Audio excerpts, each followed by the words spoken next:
Us couldn't get that these were our last words. Us couldn't get that these were our last words. Love, we lost our way, hoping we'd come back. All we do is love, we lost our way, hoping we'd come back. Us couldn't get that these were our last words.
What's going on, ladies and gentlemen? Welcome to Sunday night's Roundtable.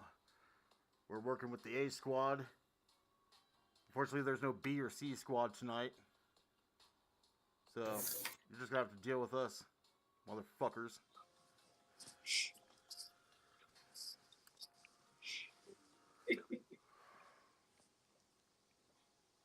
So yeah.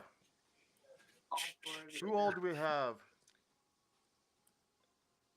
So the only other sponsor we have is Skeptic. Who are you again? So they know, in case they don't know.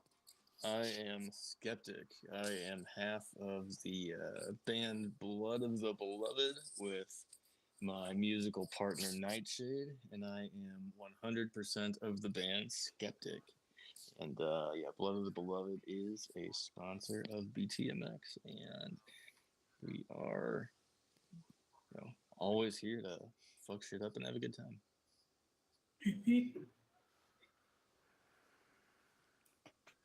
The giggling girls in the corner. Who are you?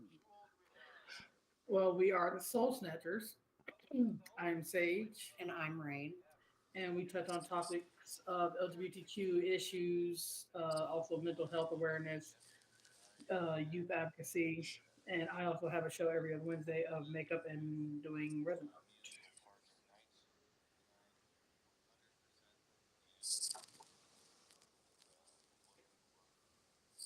Nothing else. You just have nothing else that you talk about, nothing else that you're trying to promote, nothing at all. Who's the person Currently next to you? on Soul Snatching, which is every Friday at 3, we are doing the state by state of LGBTQ rights, and we're slowly going down the list. We just recently, this past Friday, did Florida, and we're waiting on who wants to suggest another state.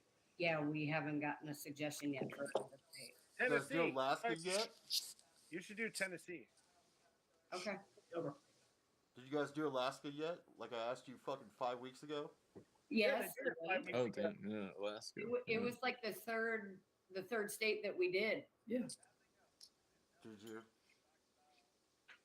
See, this is why they're going to actually be going on their live on their own YouTube channel and actually giving state by state without any interruption pre-recorded video, so everybody has the right information. So yeah, you can go over check out that information soon on their own YouTube page. You can actually going to be able to catch some of that actually on our own podcast. We are live. Our podcast is all over everywhere. Anywhere you can find music, you can find Btmx now. And we're going to be furthering our reach even further. So going into the dickhead beside me, Almighty Whitey, what's wrong? Who are you? I'm Sean Kudo 753. And I'm also the cosplay manufacturer and custom cutlery artist for Btmx. Hey, I'm also the bitch in the box from Caleb Strauss, who's one of our other sponsors, and Swo of the Woe Foundation, which was DJ Shadow's idea. Who's got tired of him whining? And I have my own side projects that I got going on too. Dad, you didn't get to tell him exactly who you were. You just told him to go fuck off and then welcome to the team. Who are you? It's true. It's true.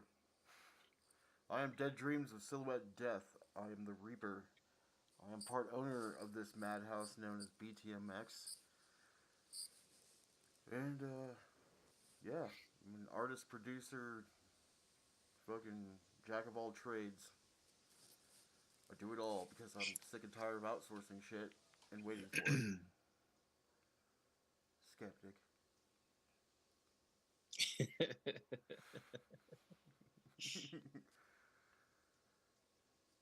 Hey. I'm also a fucking business partner and brother to this fucker that's diagonal to me.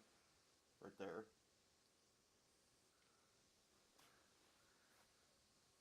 Known as DJ Shadow / Draxus. Yeah, unfortunately, I'm a little bit of both tonight. Not enough sleep. I'm aggravated with Warner Brothers fucking with their underground show YouTube. You know, they took it down. Unfortunately, we had 63 people on the live. I want to tell them all thank you for that. So if you weren't there at the live, you're not seeing it unless you actually go over there on our Twitch channel, because that's the only other available place it is where it's not muted. Unfortunately, Facebook mutes everything, even though Yeah. the artist is going to be singing the show. But I actually had permission from Chris Motionless to go ahead and do the new review of their new song that was Hex and give her a reaction from very much time. She did actually drop that Friday. We had a great interview with Silhouette Death and by Fampy. And then we went straight into that music video later on, right before we ended the show.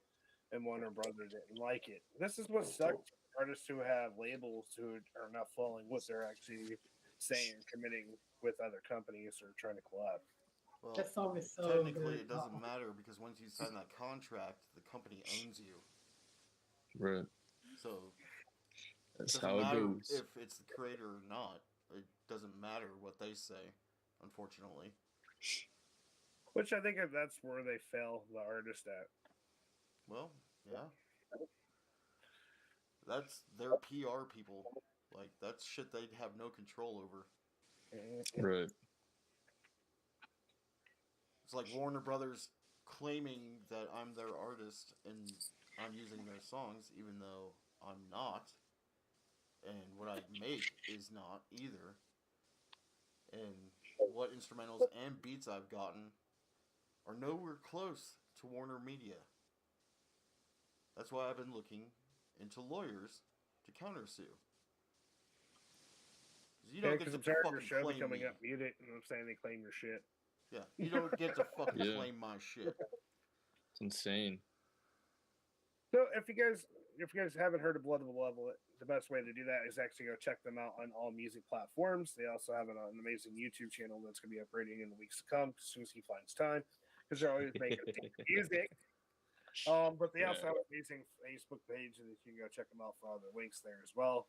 So go give them a like, share, follow them, invite your friends and family. They have an amazing message to send in their music. So definitely go check him out. Also, Solo at Death has his own page as well. It's not just Btmx. You can go check him out on his own YouTube page. And he, like I said, just like Blood of Love It, his music is literally everywhere. So you can check it out and decide for yourselves. Then we have the girls doing amazing strides over there on TikTok. They're upping their game finally from only licking rainbows to actually spreading that color around the world by getting Licking on podcast. rainbows. And Strawberries You're taste done like fucking off and strawberries. licking rainbows. I was a bit old. Anyways,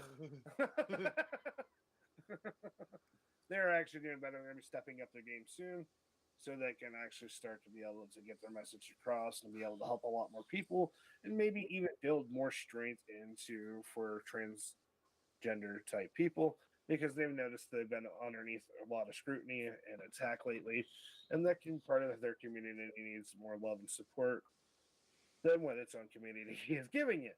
But that's why they're different than most people that you learn about their community from, because as the one and only famous David Chappelle said, they're Stonewall gay.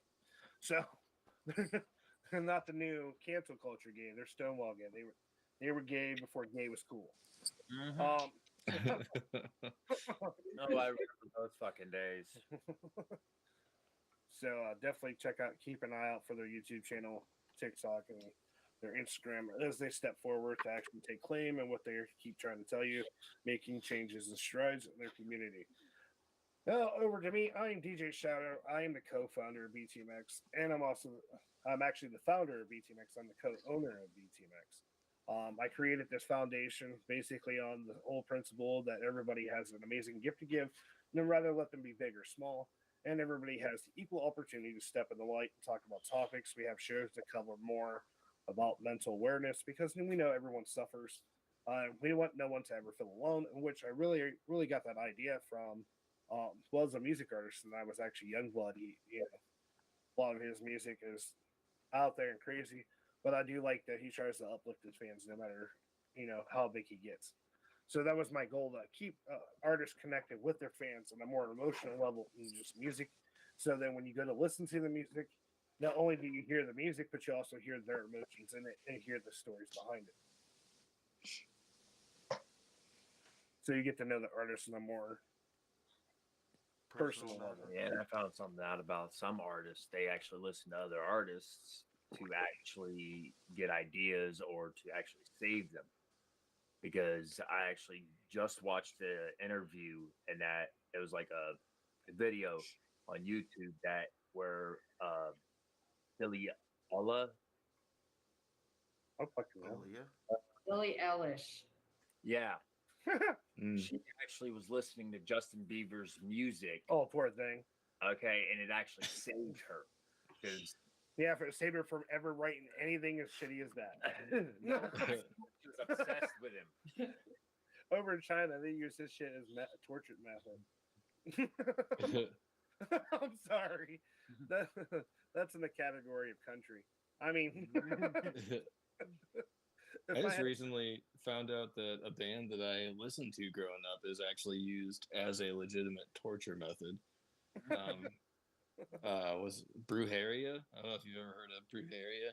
It's like a Mexican death metal band that had like Dino Cazares from Fear Factory in it, and like I think a couple members of Cradle of Filth and stuff like that. But yeah, apparently in some places, one of the one of the commonly practiced torture methods is just blaring Brujeria. Oh man. But like, I don't know. It's just something about that kid that pisses me off. I just want to punch him in the head. Justin I mean, Bieber. People Yeah. like him though. like when he came out as a wannabe gangster, that was pretty much the end of it. I missed that happening entirely. Oh, you missed it? He wanted to be gangster for a while. He came out trying to look like Lil Wayne. As a No, little, really? like, Disney. Yeah. Yeah, you didn't Oh, miss And much. he had this weird hairstyle. It was this dumb as shit. I'm like, It was what the fuck? same time The- that Snoop Dogg changed his name to Snoop Lion. Yeah. See, the last I saw of Justin Bieber, it was just a photo of him, and he had like a mustache, and he was wearing this like, like floral button-up shirt, and it was like Justin Bieber now looks like a 70s porn star who exclusively works for cocaine.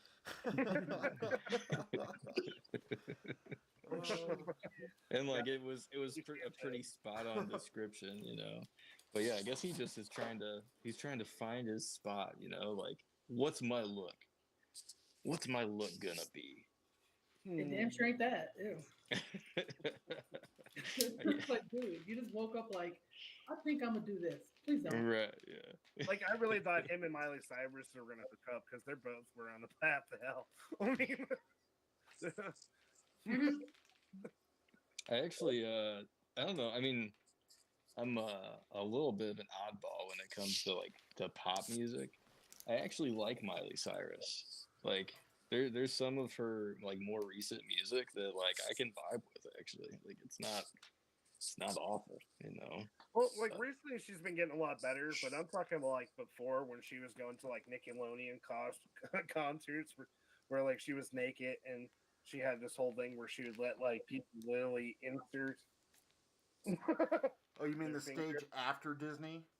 Yeah. Yeah. Yeah, I can't imagine Disney sponsoring this kind of No. situation, but It was actually a big thing because she offended the Smith family. like Will Smith and Will Smith, Jada, and all of them. yeah, Jada actually was in a metal band herself for a while. It was She kind of does metal off and on. yeah, it was like Wicked Wisdom. Yeah, I used to listen to them growing up too.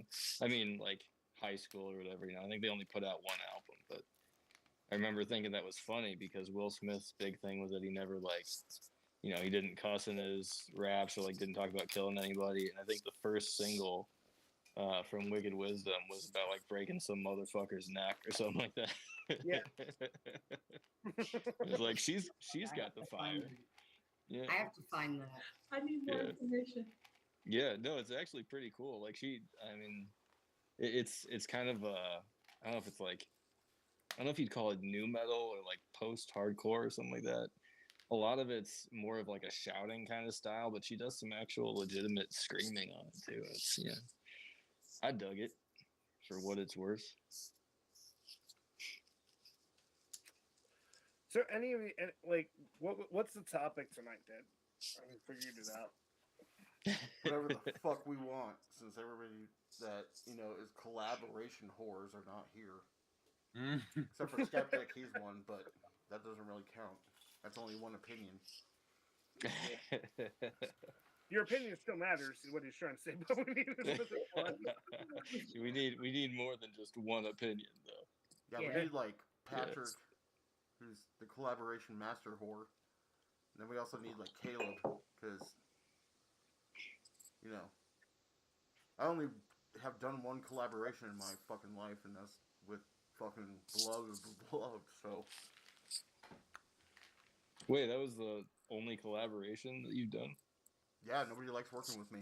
Go figure. Really? Scared of you, Dad? What the fuck, man? Dead scares people. Yeah. But Probably, yes, really. Probably because he's brutally honest. Yeah, people. But that's fair. Yeah. Some people hear hear something not sugar coated, and they're like, "Oh, I thought you were a baker. oh." Yeah. Like, Not a you hurt fucking my baker. feelings. I don't sugarcoat Yeah. shit. I tell you shit to either get better so you notice it and stop fucking around, or fucking, if you want to get all butthurt about it. So he's not the baker. That's why me and him get along so well. Because I'm the baker, I'll try to sugarcoat that shit as much as I possibly can. And then if you don't understand the sugar laying and the ingredients, then I pass you off on the dead. Right. Then you're fucked. Then you're gonna Right. get all butthurt and cry in a corner. Like the biggest thing, I'm the nice cop. So when I'm upset about something that somebody's doing wrong and they try to run the dead first, that's if the nice one's pissed off. Right. What do you think the brutal one's gonna be? Yeah. Yeah. Like, Yeah. just pat you on the back. No, he's gonna. Right. Right? What the fuck did you do? Because there's like no change in level. Like Yeah, I'm the I just seen same your all soul the leave time. your There is no below or above. It's fucking constant. Right. People don't like that, and I don't really give a fuck because I stopped giving a fuck after 3 years ago. So. But we just Ned, your criticism is consistent, and a lot of people can't take brutal criticism, I guess. It's just honesty. This is true. A lot of people can't take honesty. That's the problem. Yeah. Yeah. So did everyone here get to hear the new song that was made by Motionless in White? Yeah, I saw that. Yeah. Is it the one that has it's a collaboration itself, right? Like it's No, it's actually just them. It's called Hex. Yeah, it's a Oh new no, I haven't single. heard that one. Even I though heard- it I heard does one they have did like with, an orgy Lindsay, vibe to it. I can't remember the name of the guest they had in the song, but I heard one song by them recently that I thought was pretty epic, but I haven't heard Hex yet. No. Yeah, it Done. just dropped this last Friday. Oh, nice. They've collabed with Scold, Danny from Cradle, the lead singer Right. of Soilwork. Oh no shit. Yep. I actually shared the YouTube link because it's called Cyberhex. Yep. Oh yeah. Mm-hmm. Right on. It's a good The song. video- I'll have to look that up. It's great.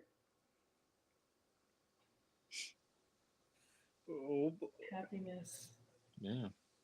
so another good. We've been having a lot of good submissions lately.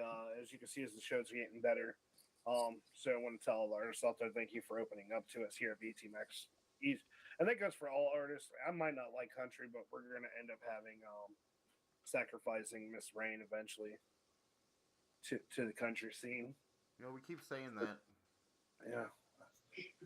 Then Well, we try it now out, that and then now it that she dies can in almost like 2 run her weeks. own show, there's no complaints, and I don't have to hear it. So I could share her show on mute.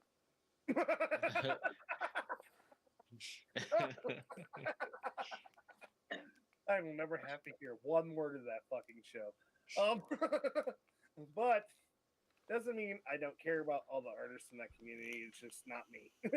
Right. Oh, we went down.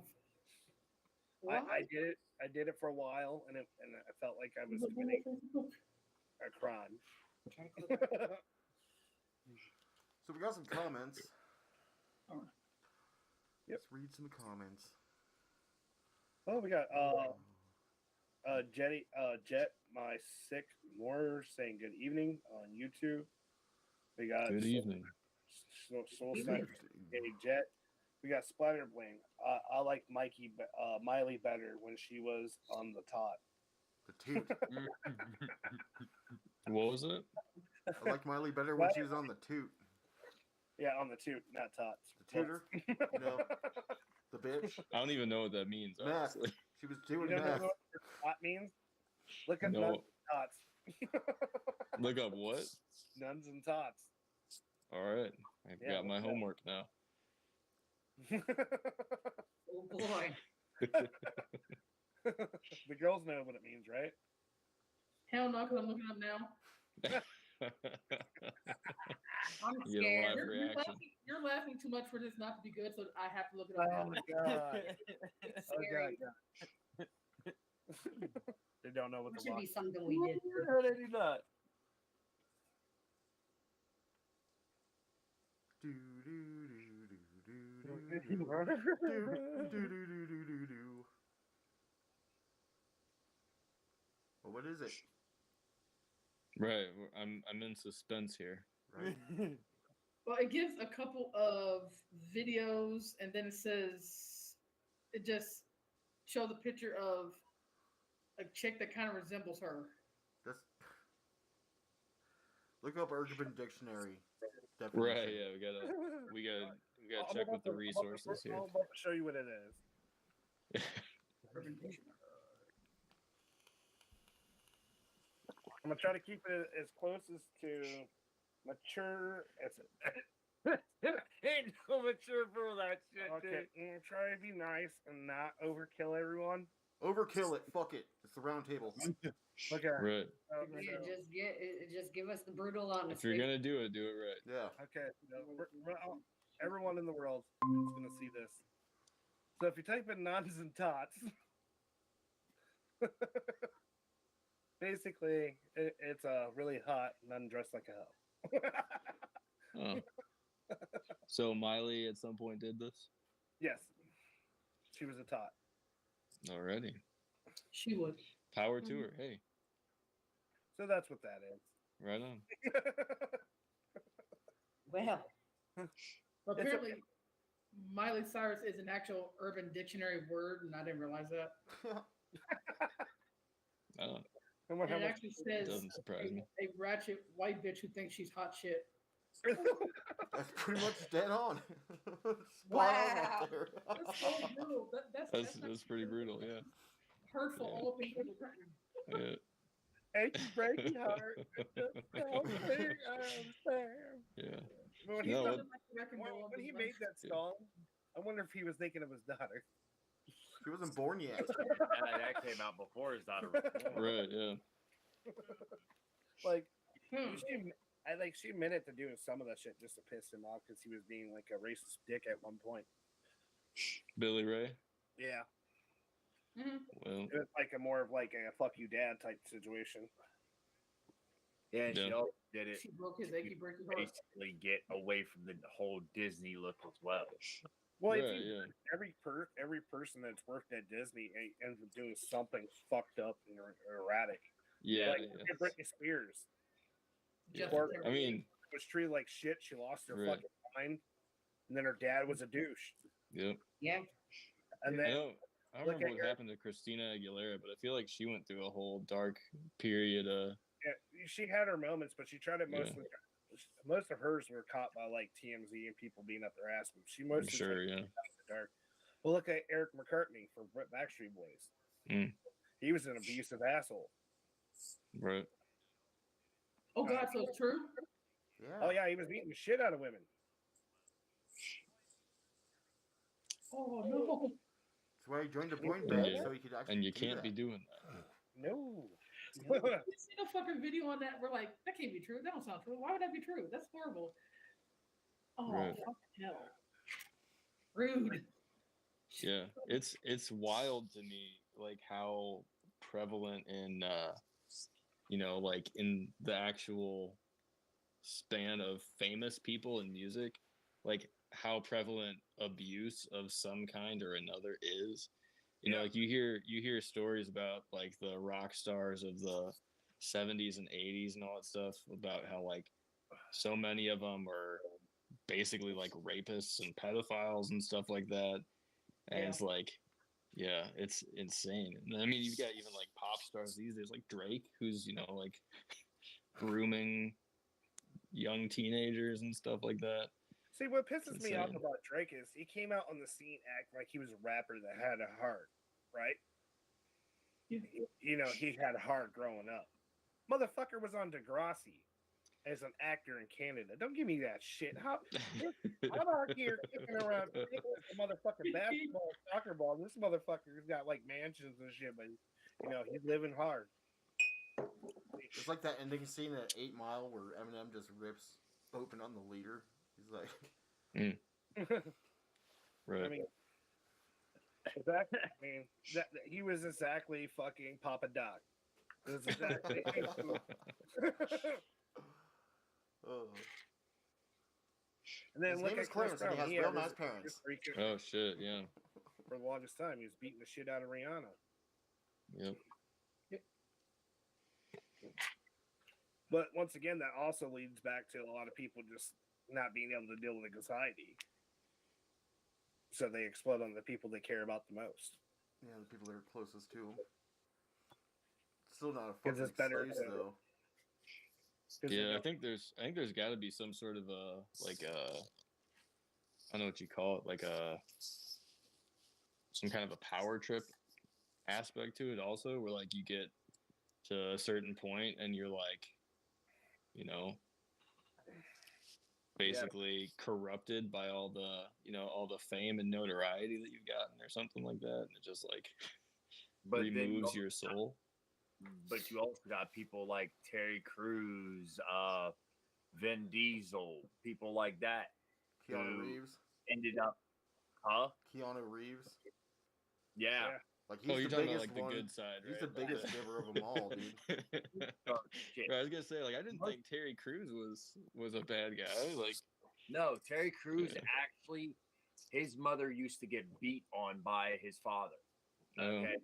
And then after Terry Crews kind of got famous and had his family and that, they went, you could actually see it on Gold Quest, but he goes back to his actual mom and dad's house for like a holiday or that, and his dad ends up getting drunk and hits his mom. Terry Crews then goes in and actually says that he actually punched his own father but felt bad about doing it.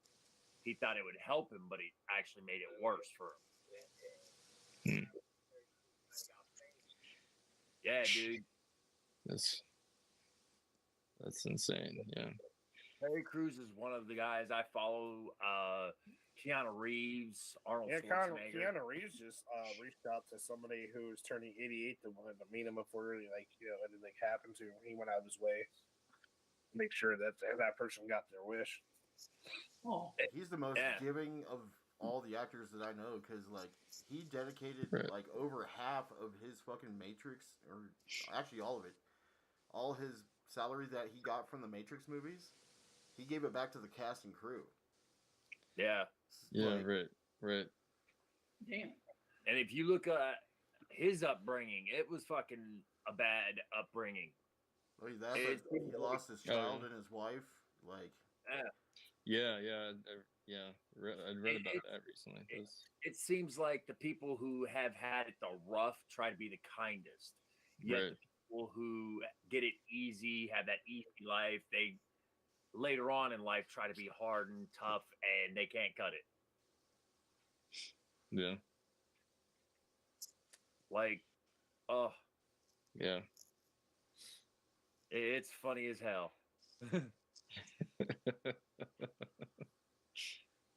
I come from a hard background, and I don't even try to like push my ideals on people. Well, no, it's not that. It's just based there's different types of people. Now, when you're abused or sexually abused, and this goes for female and male, you either become one or two things. You either become an enabler, or you become a protector. No, you don't.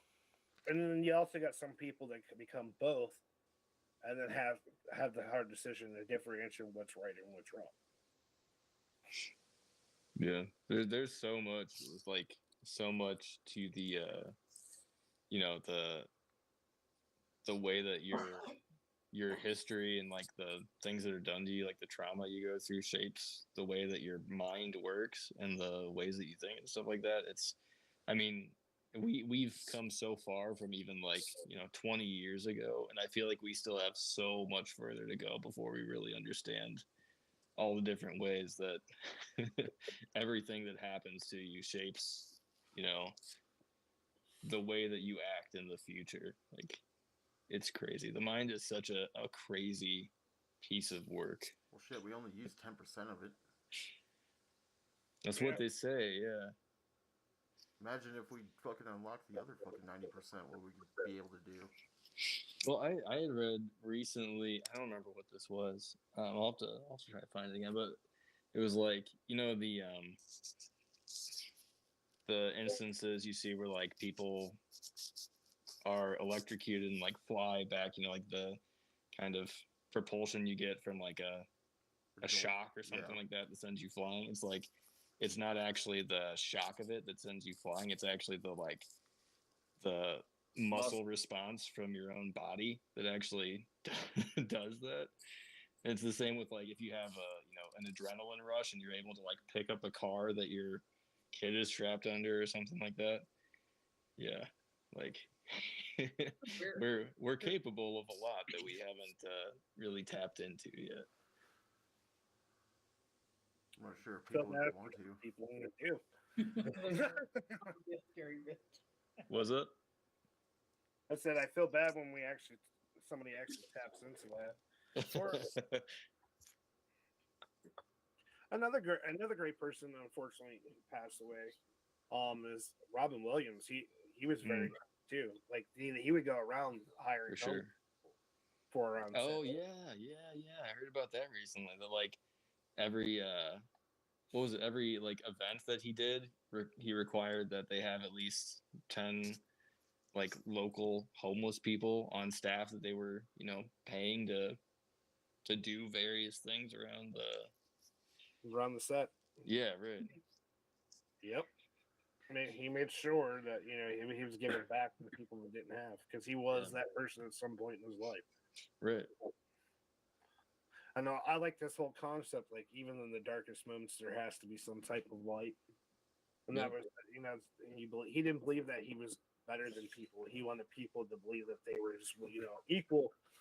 But at the same time, he wanted to uplift people in a way that would be normally considered taboo.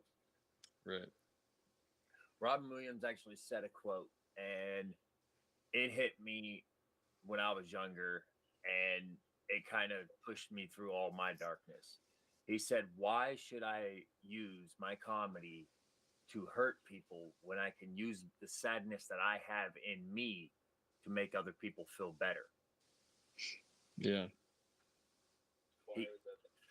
He used his comedy to basically inspire others, and that to basically try to push them forward. Yeah. It goes long. Yeah, Right it was a solid dude. Yeah, goes right alongside fucking Keanu Reeves, Terry Crews, all of them. Even who's that one actor? Okay, that helps. I'm trying to remember his name. You're looking like a guy. Well, Yeah, it's that one dude. now No. the dudes that lemon is down the half the world. Next. No, trying to remember, because the actor, he actually went back into teaching in that, and he became famous for a while, and then turned around and became a teacher again. Is it Rick Moranis? Yeah. Yeah. Actually, Yeah, it was stopped when acting to like take care of his kids. his wife Yeah. I don't remember if his wife got sick or like passed away or something like that, but he basically stopped acting because he had to take care of his kids, take care of his family and stuff like that. Yeah. He said, "Fuck it," walked away from it all. Right. Well, it's just like J-Man from Mushroom Head. He stopped to take care of his dad. Oh, really? Granted, he came back, but yeah. Yeah, he's doing his own thing now. Yeah. They moved on.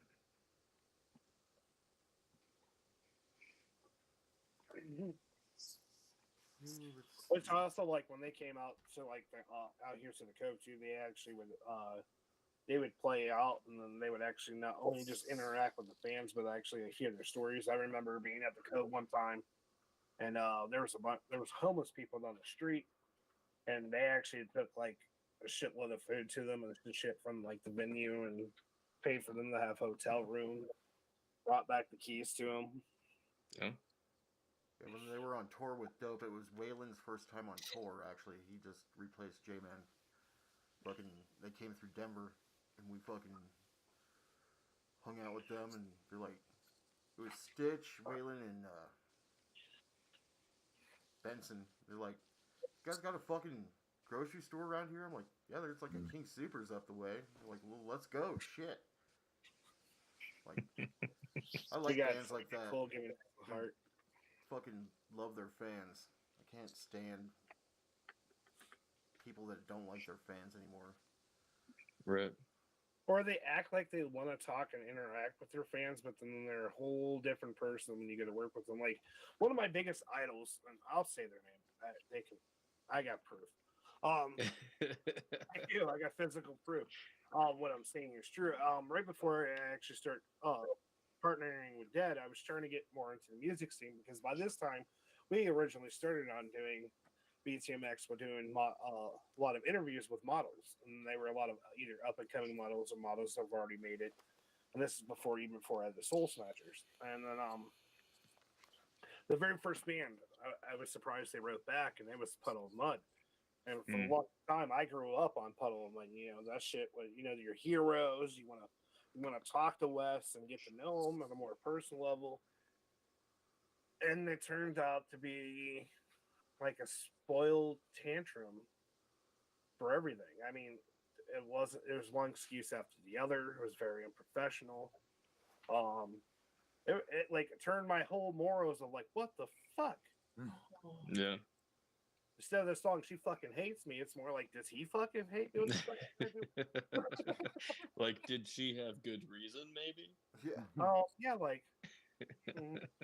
But no, like it sucks when they fake that they want to be able to interact with people, and then you can actually see the actual artists like you and some of the other ones that are like out there that actually want to interact with people and have them get to know more on just a personal level than their music. Because look at a lot of people like lead singer of Evanescence, Amy Lee. She even says a lot of people just don't know her.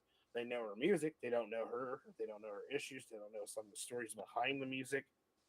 You know what I mean? Well, yeah. That's in a lot of musical interviews I've seen. I don't see them do interviews like how we do it here at Btmx. I really don't see them worrying about the person who's creating, besides just the project that's in front of them.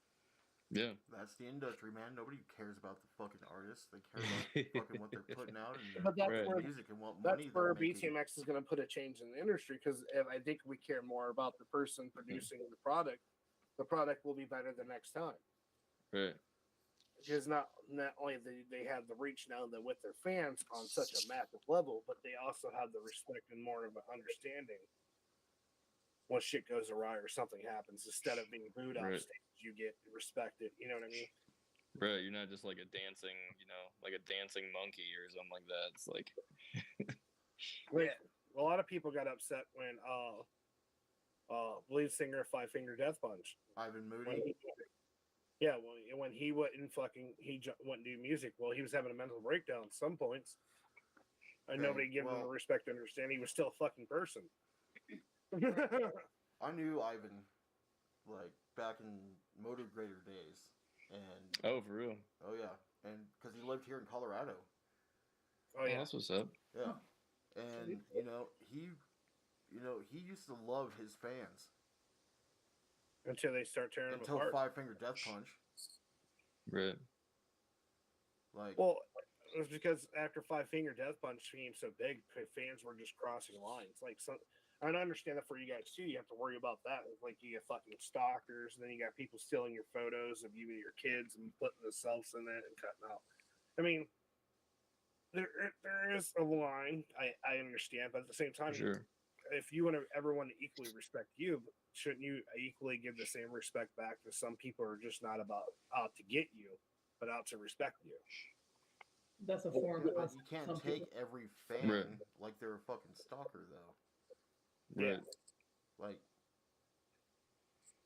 there's, like, I hung out with them for a night after the Best Band of Denver contest. The band that won fucking was recording. And we knew them, so we were hanging out with them. And Ivan showed up, and I'm like, dude, because he was one of my idols, man. Fucking Moto Grader, Ghost Machine, like, those were some heavy influences when I first started out and shit. Yeah. And then when I fucking went to, what was it, Mayhem Fest? Yeah, I think it was Mayhem Fest, and Bobby, their drum tech, who was our drum tech on tour, and, fucking, we tried saying hi to Ivan and basically brushed us off like we were nothing. It's like, dude, like, fuck. Like, don't be shit in your cereal. Like, right. So, yeah, just fair warning. Fair warning, if you get into this as hosts and magicians that can eventually be on stage, But as like hosts that are trying to, show our, our respect on like, a whole different level. We understand their people, we understand time is necessity. When we give back, as people give back, you can vouch for that as well as being as very first you were an interview, and then we showed that how much we cared about your music, Right. and then but it sucks when that guard is up because then they don't. You kind of lose the more you, even though you have the numbers and you have the money, do you have the respect that you want that? Right. I think they lose who they forgot how they got big in the first place. Like, they forget that we, the fans, make them who they are. And you can tell it definitely it's fake when they say, "Oh, we care," because you can tell by the emotion that they're showing. Yeah. The lead singer Trap is an asshole. The lead singer of what? Trapped? The band Trap. Oh, okay. Oh yeah. Why you say that? This is true. He's very notoriously he's a big time internet troll these days. Like, Yeah. Why you Yeah. say that? He's been letting off a lot of, well, apparently him and his band have a TikTok, and he's been weighing in on stuff that has nothing to do with this man, and he's just making fun of somebody going through a difficult time in their life, and he's like kind of making fun of someone that is being blamed for sexually assaulting someone, and he's Oh, like, geez. "Oh, women, beware." And it's like, you don't even have all the evidence. Where are you getting off? As famous as you are, where are you getting off even saying shit like that? yeah. Trying to become relevant He has again? been over the past like couple of years, or I mean, it's probably been more than that at this point, but he's been pretty notorious for like instigating conflict with other, bands or even like fans and stuff like that on Twitter or on Facebook or like all over social media, and basically like falling on his on Pandora's stream count for literally just the song Headstrong, as like, his support for why he's the hottest thing on the market right now. And I mean, he's gone after Ice-T, he's gone after shit. It's been like a laundry list of different artists where he's like, well, we're bigger than this band. Like, look at our stream counts. The numbers don't lie, like that kind of stuff. It's Because like, they like the song doesn't mean we like you. yeah, because it's like, I mean, that's like a like And honest, 20-year-old song or something like that. And not only that, the reason why anybody probably remembers that song is because movies like The One. Right. So what he really should do is get on his knees and suck Jet Li's ass, because that's the only way anybody remembers his fucking name. Or if you want to go even deeper, another person's ass he could suck. Okay, remember Buffy? Remember when she got her sister? Buffy the Vampire Slayer? Oh, Sarah Michelle Gellar. Okay, remember when she got a sister? I do not. I have never watched And that. at some point she gets a sister. This is the same actor who plays in Europe Trip as the lead female character. Oh, yeah, Michelle Trachtenberg or something like that. She plays in one of their music videos. That's the only reason why that motherfucker got any big, because they thought they were going to see a lot more from her. I mean, the only good song they had was that song. The rest of them were doo-doo. Their whole self-titled album was... I was so upset when I bought that album and that was the only song I could play. Especially back in the 90s, where we didn't have like YouTube and all that shit ready like that. I mean, it was like a punch in the throat. Yeah, and that was a time too. And I miss it in some part, but also it's like kind of, oh shit. Right. My dog just like startled the shit out of me. But she just broke into the room like she was out to rob me or something. But freeze, bitch. we got K Dread in here. She says, "Look, y'all, I got out of the hospital today. First thing I did was smoke, then toke." So she's falling out of the hospital. That's great news. Good to hear about that, K Dread. Rocky Rock, yes. Yeah, I do miss the fucking late 90s, early thousands of fucking music. That's when fucking Yeah. metal and rock Well, fucking ruled the fucking waves. yeah. Well, and because you would get an album back then, and it would have anywhere from like 10 songs to 15 or something like that, and you'd like sit there and listen to the whole thing, and you hadn't heard everything Right. off of it already. It was all new stuff, But Remember it doing was that with Korn's Issues. Shit, right, I still yeah, do like that with the Korn's the Issues. the time of like full length albums and like people actually having the attention span for a full album is pretty much, Well, like that's not one thing to have. not current. That's one thing to have a attention span for an album that's worth listening to. But after one good song and the rest is whining, Right. I mean, Yeah, well, and that's why the Trapped CD was particularly disappointing, is because you only knew that one song, I and so actually own that fucking CD, and I was like, "Ooh, yes, it's gonna be good." I'm like, "No, It's- what happened?" it was really good. It was really good for a cup holder. Your coaster. it was a nice For coaster. using it as a frisbee. I see. It was, I see. Or to fix your table. because all you had to do is burn that one song, so you didn't have to torture yourself. Right. Was it LimeWire or whatever? You Yeah. just go on there and like what? Napster, I- I LimeWire. miss those. Good Lord, I miss those sites. They got in Yeah. trouble. Yeah, they did. Oh, big trouble. Yeah, and I mean they gave I can't even fathom how many Remember Napster? hard drive wiping Yep. viruses they gave so many Yeah, computers. Napster, MP3 Rocket. Yep. Yeah. That's actually All how I found Demon Hunter was mp3.com. Oh yeah.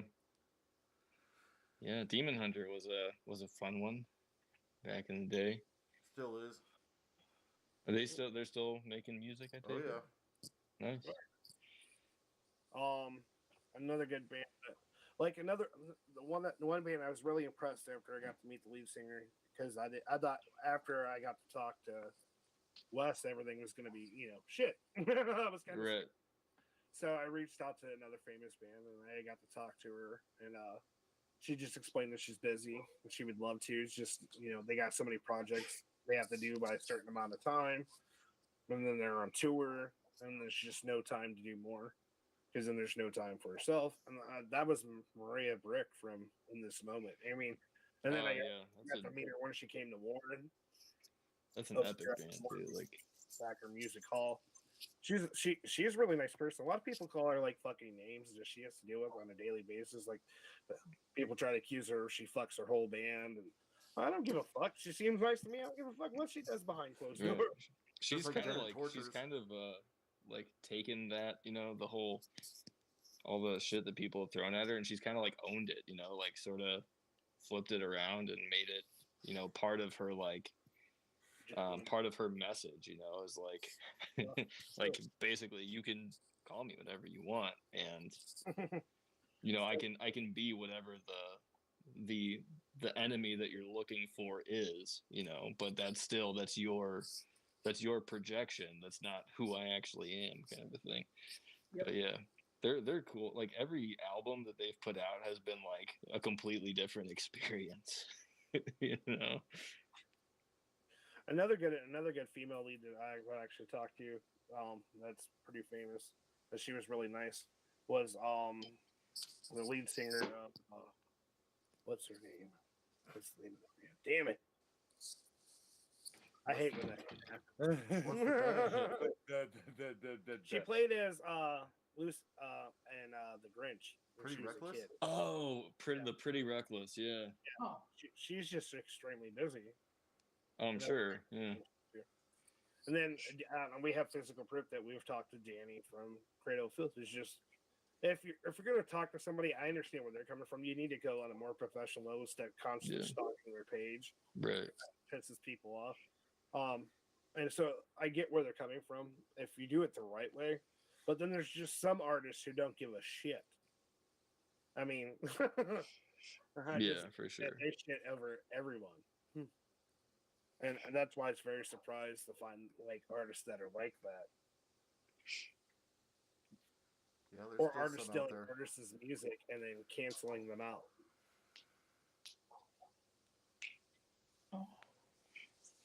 Because Sky Daddy would be a lot more famous than what she is if she wasn't expunged from somebody's because she did a song with another famous artist. I'm not allowed to say his name because she asked me not to, but she did all the work. She did most of the song by herself.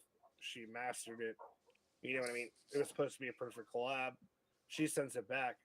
They scrubbed her whole name off of it, kept her fucking vocals, made the song, and he sells out, keeps all the benefits. Oh shit! And then tells everyone it's a joke. What was the name of that artist? I'm not allowed to not yeah, not that one, but the Sky Daddy. Oh, okay.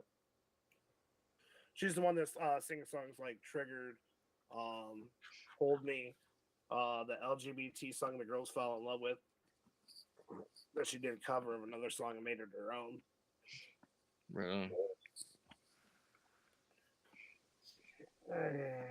So it's just upsetting to see that artists play like artists that are out there who want to be heard, they want to interact with their fans, don't get the chance to because either one they're busy or people are just scared because they reached out to us and made a bad impression for everyone else. Right. But the music community is supposed to be about uniting and working together to uplift everyone. How in the fuck do you have that when you got people pooping on everyone's parade? It depends on what part of the musical society you're in and part of. Like the local crowd. Very true. Yeah. Fucking everybody will support everybody. But once you start getting into like the fucking mainstream game and the fucking signing and labels and shit, it's fucking far from. Right. It becomes a very very like cut and paste kind of thing at that point, like it's all based on what they think is gonna sell more, at that point. Like it really does have like kind of the heart removed from it a lot of times when it gets to that level. Another thing is, like, there's a lot of people bash artists because of the mistakes they made. Well, nobody's perfect. That's the first thing. Like, MGK, a lot of people bash him. We don't know exactly what the fuck he's going to do or what he's being told to do. Marrying Megan Fox? I mean, what's wrong with that? Who doesn't want Jennifer's body? I mean, if I recall, that wasn't it wasn't generally a good outcome for whoever got that whole package. Well, I don't know. Is that worth it? She's hot and crazy, and he's just stupid. So it's like he's not stupid. If you think about it, what was it that he did that like pissed everybody off? Well, I know he had like a beef with Eminem or whatever. Yeah, but then like, he went after Corey who Taylor. hasn't? He went after Slipknot. It's a whole big Slipknot. Oh, that's right. I forgot that he had kind of like gone after Slipknot. I don't even remember what that was. He like called them old guys in masks or something like that. Because they were on stage at the same time at the fucking the festival. And he's like, well, at least I don't have to be a fucking 50-year-old something wearing a mask on stage. It's like, dude, you fucked up. Talking about kids. So you're telling me like that 11-year-old who got pushed down at a concert by a Slipknot fan and her shit ripped up is okay because they're supporting Slipknot, not MGK. Yeah. What's that?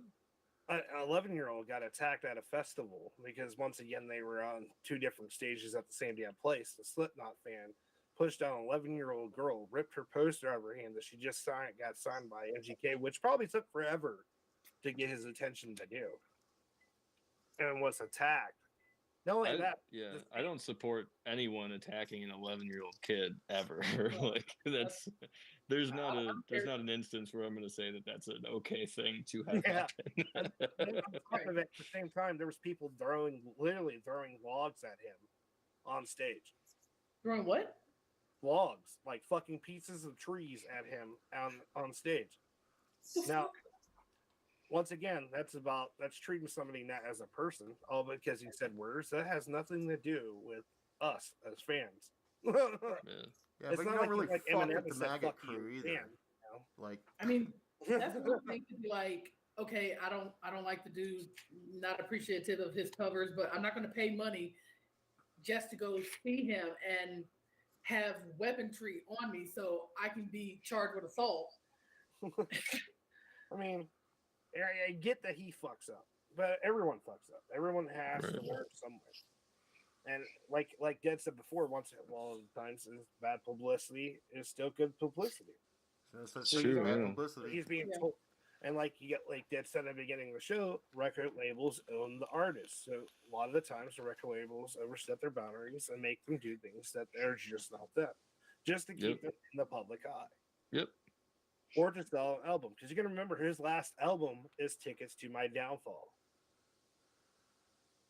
But you, as an artist, wouldn't you think you would have the gall enough to be like, you know, I really don't want to do that. I think Okay, It doesn't matter. They own your ass, and that is a check. Wait 1 second. Would you? Okay, well, for instance, me and Dad told you guys are gonna make $11 million every Friday, but you got to say what we told you, when we tell you, and you're always gonna have that $11 million as long as you keep it up. What we tell you, are you gonna tell me to flex myself with $11 million? No, but you also have no, there is no but. There is no but after that statement. There's no but.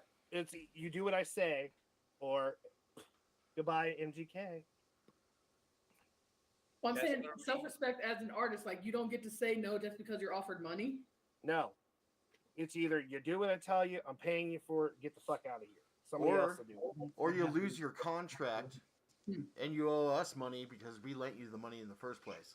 Right, yeah. There's the whole like you violate your contract, and then they're basically gonna screw you for the rest of your entire life, kind of a thing. Hey, here's an advance for your contract. Right. Why do you think I won't sign a $15 million deal? The big label industry is kind of gonna collapse on itself. What do you think? Like Busta Rhymes, Suge Knight, all of them, they started their own record labels at first. Everybody, all the Strange artists, music. all the artists who actually started their own record labels, turning around, being famous artists, and then saying "fuck you" to the industry and starting their own production company or their own entertainment industry. So they can all insource or collab with other people who are doing the same thing. So if you look at Strange Music, who still got that contest going on for up and coming artists. You don't see other people doing that without trying to fuck those artists. Yeah. So we do got some comments. We got KJ with hi Soul Snatchers. Hi. A boot to the forehead.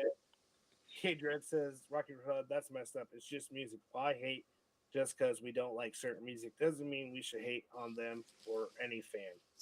K Dread says nope, yes, and money costs too much. Rocky Road, you're the label. And that's basically the thing is you just got to do a lot of research, as I could tell, as being collabing as a business owner or an artist. You have to know who you're collabing with in great detail before you can do a project, or just know the business you're dealing with really well. Because look at for instance, Mr. Goodbars. He's about to be dropping a brand new album that has a certain artist on it that he didn't know was shitty. A shitty person all the way around. Oh. No idea. Did you just ask who? That's why some wings get clipped. You get too big for that branch and your fucking ass falls off. I mean, and then it's shitty for the good artist because now the good artist who put all the time and cares for his fans and respects them ends up having to deal with that one shitty song because everybody's going to remember that person being shitty. Yeah. Whatever, I just cut that song. Maybe the good artist can change the shitty artist into somebody better. Yeah, but once an album's already produced, that's like you making a whole resin blade and somebody will be like, listen, I want the metal to be different. Yeah. Well, there was a. I mean, it's possible, like, what was the group? It was like a Psychopathic Records group from like the late 90s or something. It was like one of their, many side projects, but they had this one guy on it originally who, this was like a super group or whatever, but one of the members ended up like kind of, backing out from all the label stuff they had going on. So they hired a new guy. Like this was after the album was already completely released Dark and Lotus. everything. Dude, there you go. Yeah, Dark Lotus. That was it. Yeah, because that was actually kind of a dope album. But they ended up having another guy come in and re-record all of those parts. Pain in the ass and time consuming. I'm sure. Yeah. And money. So that's the nice thing here about BTMX. We're not only just entertainment. We're not just a podcast. We also help make commercials for small businesses, other businesses. We support our communities the best way we can. We create content so everybody can relate. But the biggest thing is that we uplift everyone. We don't get choosy. We try to be kind even to those who have bitten the hand that feeds them, and try to show our support even though they're jackasses. I don't. And just because I'm not going to be like them, I'm still going to support them from a distance. Yeah. But I'm not going to, Yeah. You're gonna take the high road. Yep. What's the I'm high not road? Because me and Dead's been offered money for this company more than once. I mean, by different people. And my very first question is, what are you going to do with it? What do you want to change? And the first thing they always say is, well, I want to make it more productive. Okay, how you're making it more productive? Less about the people, more about artists. Well, then nope, go fuck yourself.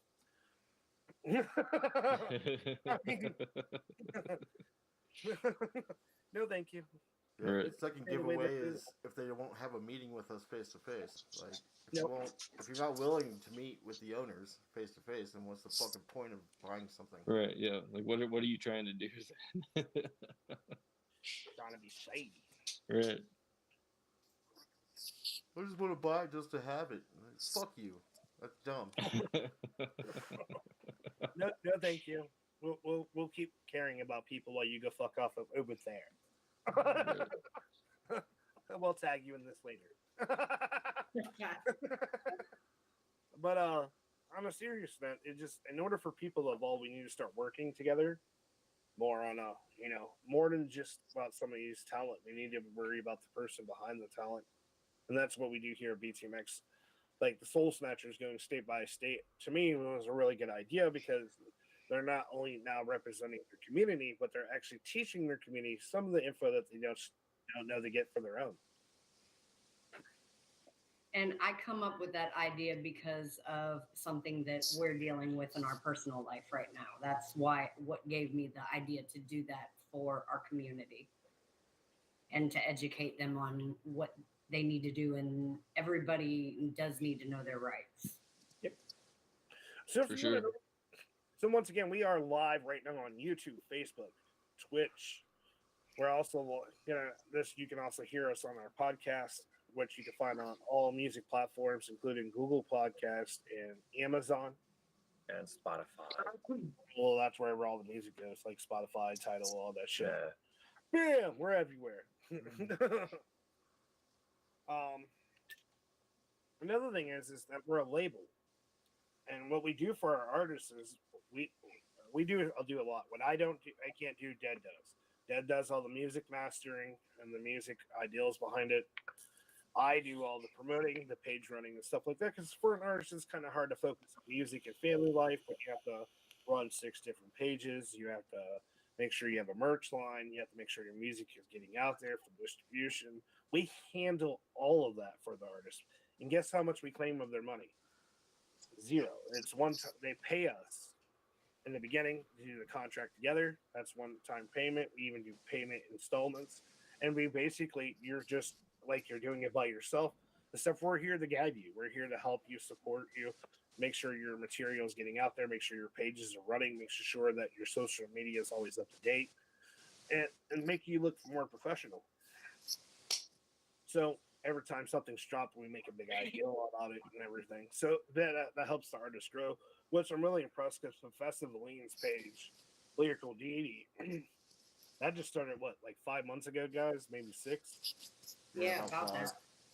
And he's already up to almost 1,163 followers over on Very page. nice. He's doing really good on Tidal.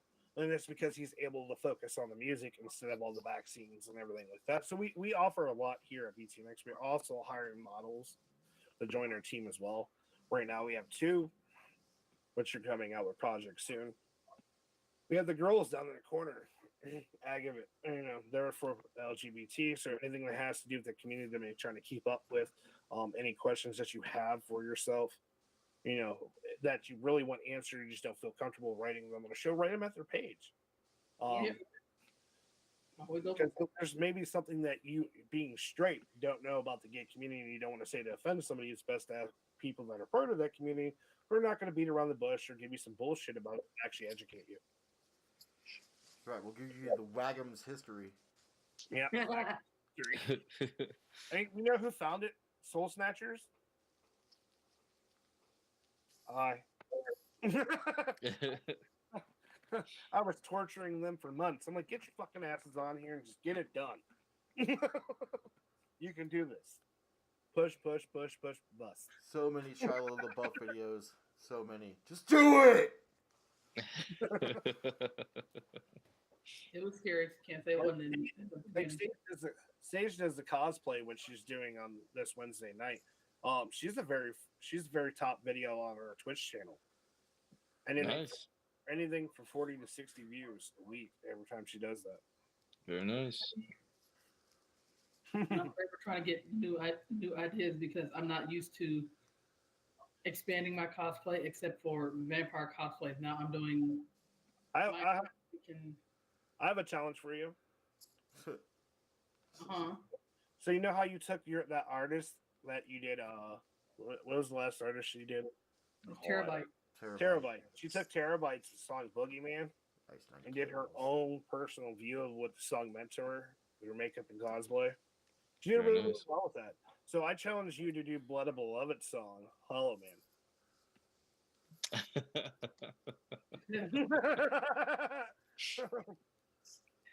That was a fun one. That will definitely be on the week after. This week I'm doing my Dead Puppeteer, so nice. I can do Blood of Beloved. Yeah, I just got the lyrics synced on iTunes and Spotify and all that. It's like while you're listening to it on Apple Music or whatever, the lyrics should like scroll through now. Is it on Amazon? It's on everything. Like, basically, if you have a streaming service, you can find it on there. All 289 of them? Right, yeah. So far for viewers, we have 1 viewer over here on Twitch. We have 8 viewers on YouTube and 2 viewers on Facebook. Thank you guys for all coming to be a part of the show. Don't forget, if you guys are watching us on YouTube for the very first time, hit the subscribe button. But the most important button of all is the little bell beside it, because we have shows all week long. All have their own personal taste. Blood of Beloved's voice you'll always hear every Friday now at the Underground Show. Indeed. I think a lot of people are impressed of how your music and my video work came together. I was super impressed at that video when you first sent that over, the animation that you did for it. Like, I knew you were an artist and all that, but like I know the depth. I didn't know quite the extent of how good at that you actually were. Yeah, I was kind of blown away when I first saw that intro. What do you think? We just talk and blow smoke up people's asses to fucking like? Yeah. Like, oh my god, they actually have talent. That song, I had to listen to the song 62 times, and I'm like, okay, I have an idea. I had to make sure all the sounds that from the song actually matched up with the right. Yeah. No, it's not easy to do. And I got it to match up just perfect. I'm like, okay, I'm gonna send him over to see what he thinks. Yeah, that was legit as fuck. I made when I was in college, I had a class in flash animation or something like that, and I made I think it was a 20-second long cartoon or something like that. It took me, a week and a half to put together. So like I fully appreciate how difficult that actually is to do, you know. So, like the technology that me and Dad actually have between the two of us, we can actually fully automated videos. We can actually take a picture of you and actually make your mouth move. Yeah. That's actually what's been happening this whole show. No one even knew it. Yeah. Right, we're all Click, CG. click, click, click, click, click. We're all CG characters right now. Right. Yeah, frame by frame. Just stay. Yeah. Skeptic isn't actually on the show tonight. No, he's sleeping. He's walking the dog. Right. So, but no, we got K Dread and you guys talking. K Dread says I'm on the high road to hell. Smiley face, puffs praise. There is hell. That yeah. Rocky Rob says, but how's the road there is to hell? Is it too hot? Let it and it melt. Here's about this pancreas diet. I wiped the mayo off my DQ grilled chicken sandwich. Man. Rocky Rob says, laugh out loud. I saw it happen. Oh no, not the mayo. Right, you got to keep the mayo. Damn it. Rocky Road says, sorry, Mayo, you're being replaced with Miracle Whip. Fucking salad, jailhouse salad dressing? That's disgusting. What's wrong with Miracle Whip? Everything. It's the best thing in the world. I used to fucking love that shit, but fucking not when you have to put it on everything. You don't put it on everything. You put it on like sandwiches. I use mayo, not Miracle Whip. I bet you dip ice cream in mayo. I'm probably one of the macaroni flavored ice cream. Macaroni flavored ice cream. Yep. It's almost like, what's the point of eating ice cream if it's going to be macaroni flavored? Well, that's Ben and Jerry's. That's one of the good flavors is macaroni ice cream. I'm not on board. Chips and pickles. Chips and pickles. Yep. Like, I feel like for some flavorings, like it would just be more. You know, it would feel better to just be eating chips and pickles than to be eating like cold, wet chips and pickled flavored, not chips and pickles. You know, like it's not a sensation that I want to associate with those flavors. It's like creamy chips and pickles. Right? Yeah. Like that's why some like skeptics at chips and dickles. Like what? That too.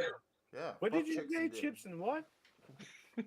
It sounds like pickles. Skeptic at first chips and dickles. Chips and dickles. I'm like, you know what she's thinking about. Lady's keeping her up all night. I mean, all the above. These aren't flavors that I want in ice cream. Right. We don't want no dickles in ice cream. Dickles and cream. Talking about dickles and cream, I was at Middlefield, in Middlefield, Ohio. There's a McDonald's right in front of their Walmart center. I used to work there, and one of the managers was fired. Went outside and did like letters on the sign. It said "free cum cones." I'm like, well, it was up for like 4 hours. We got people like taking pictures of it for Facebook. I'm sure it's probably in a meme somewhere right now. Most likely. 99-cent cum cones. Come get them while they're hot. At least you know the ice cream machine's not going to be broken that day. I mean, the ice cream machine might very well still be broken. They're trying to say that they're being hacked.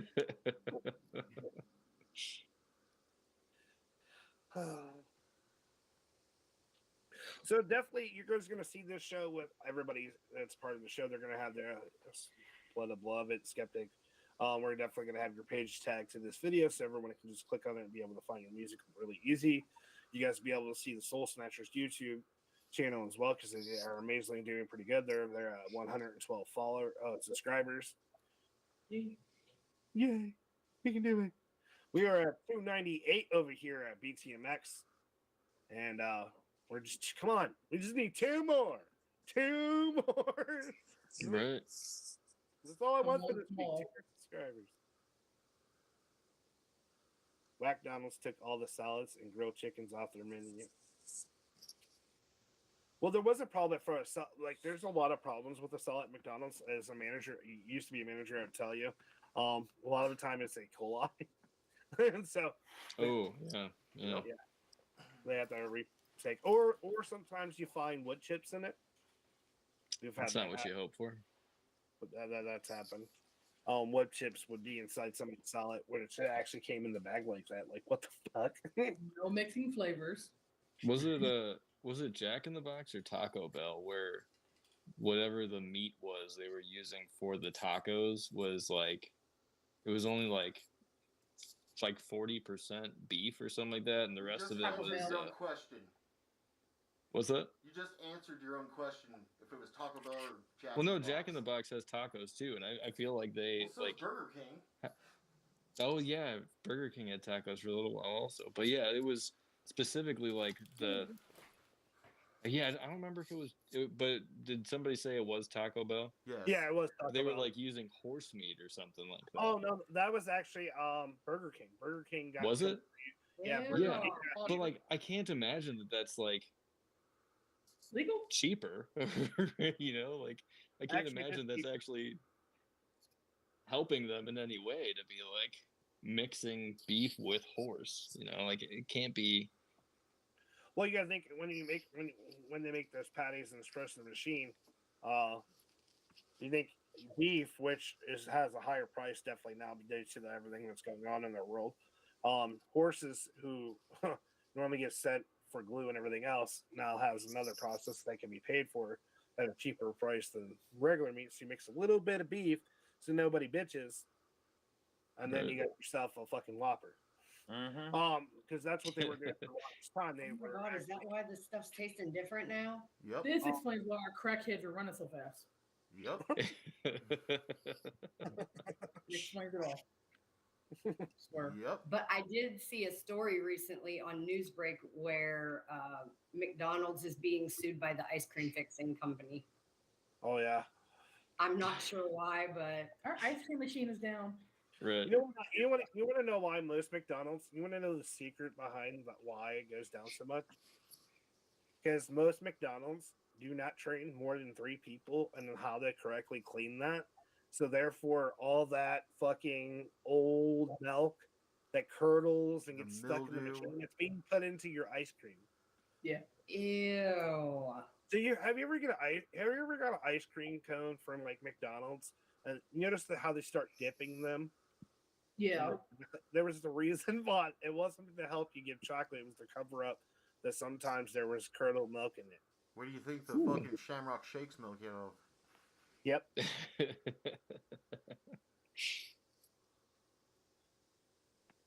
But Oh. Rocky Rob said, K Dress says, sorry, y'all got off topic in our stone ADHD. Laughing. K Dress is Rotten Ronnie's. She's laughing. Rocky Rob says, Applebee's has rats. And my friend Matt always says that. Rotten Ronnie had fajitas when I worked there when I was 14. Intestinal rats. Well, that's So there was Well, actually that's fun. a Taco Bell that actually a couple years back over here in Youngstown, Ohio, that got in trouble for having cockroach eggs in the meat. The only reason why somebody found out was somebody had like a hole in their tooth, like cavity, and one of the eggs actually went down in the cavity and hatched. that sounds awful. Ew. That's like the stuff Yeah. of nightmares. Just About like way to die. Yeah. Right. You notice how the envelopes changed from the 90s to now, how they have self-stick them? Yeah, it's just like a thing you peel off. Do you want to know why? Because there was reports. I don't know. There was reports of people getting bugs growing in their mouth because the eggs would get stuck to the stickum, Like fly, yeah. and people would lick it and accidentally get a paper cut in their tongue, and the egg would slip down underneath the tongue skin and then grow. It's just It's just not. That's just not cool. Splatterbrain goes on to say, I heard Jack in the Box hamburgers are made of horse meat. Yeah. Jack in the Box, I think, was the issue was that their meat and their tacos was actually like partially soy or something like that. Yeah. It was like an imitation meat is what they had gotten in trouble for. They actually have soy burgers at Burger King. Yeah, they have the like Impossible Whoppers Yeah, now. I was actually a vegetarian for a long time, so that was cool at first, but then they stopped cooking them all the way through at the the ones nearby my house. You know they don't cook them like McDonald's. Oh my God. McDonald's has a grill that actually has two heating plates, Ooh. both sides, and they crush together. Burger King, what they do is they stick it on this welding, and it goes through the broiler. If it cooks, it cooks. If it doesn't, it doesn't. Yeah, right. Yeah, I got a couple in a row where it was like cold, you know, like It's just frozen. like this still. this was not cooked all the way through, and yeah, it was like still partially discolored and all that. Did you take it How back? impossible is it now? How's that fucking cabbage fucking taste in that tofu? Right. And then Rain can vouch for this. Used to be this high-end Chinese restaurant over by our Eastwood Mall over here in Niles, Ohio.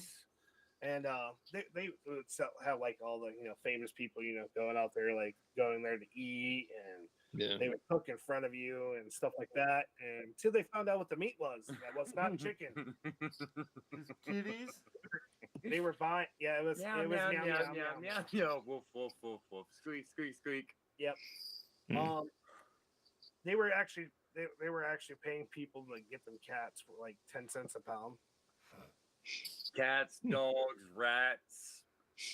Yeah, it's funny too because like it's just a Thank you, cultural Michael, right? thing that it seems Yeah. not okay to eat in the States, but like it's You go over to China, Japan, all those countries like that, okay, your Right. Oriental countries, literally you'll find out really quick. Just like in India, you know what a cutie pie is, right?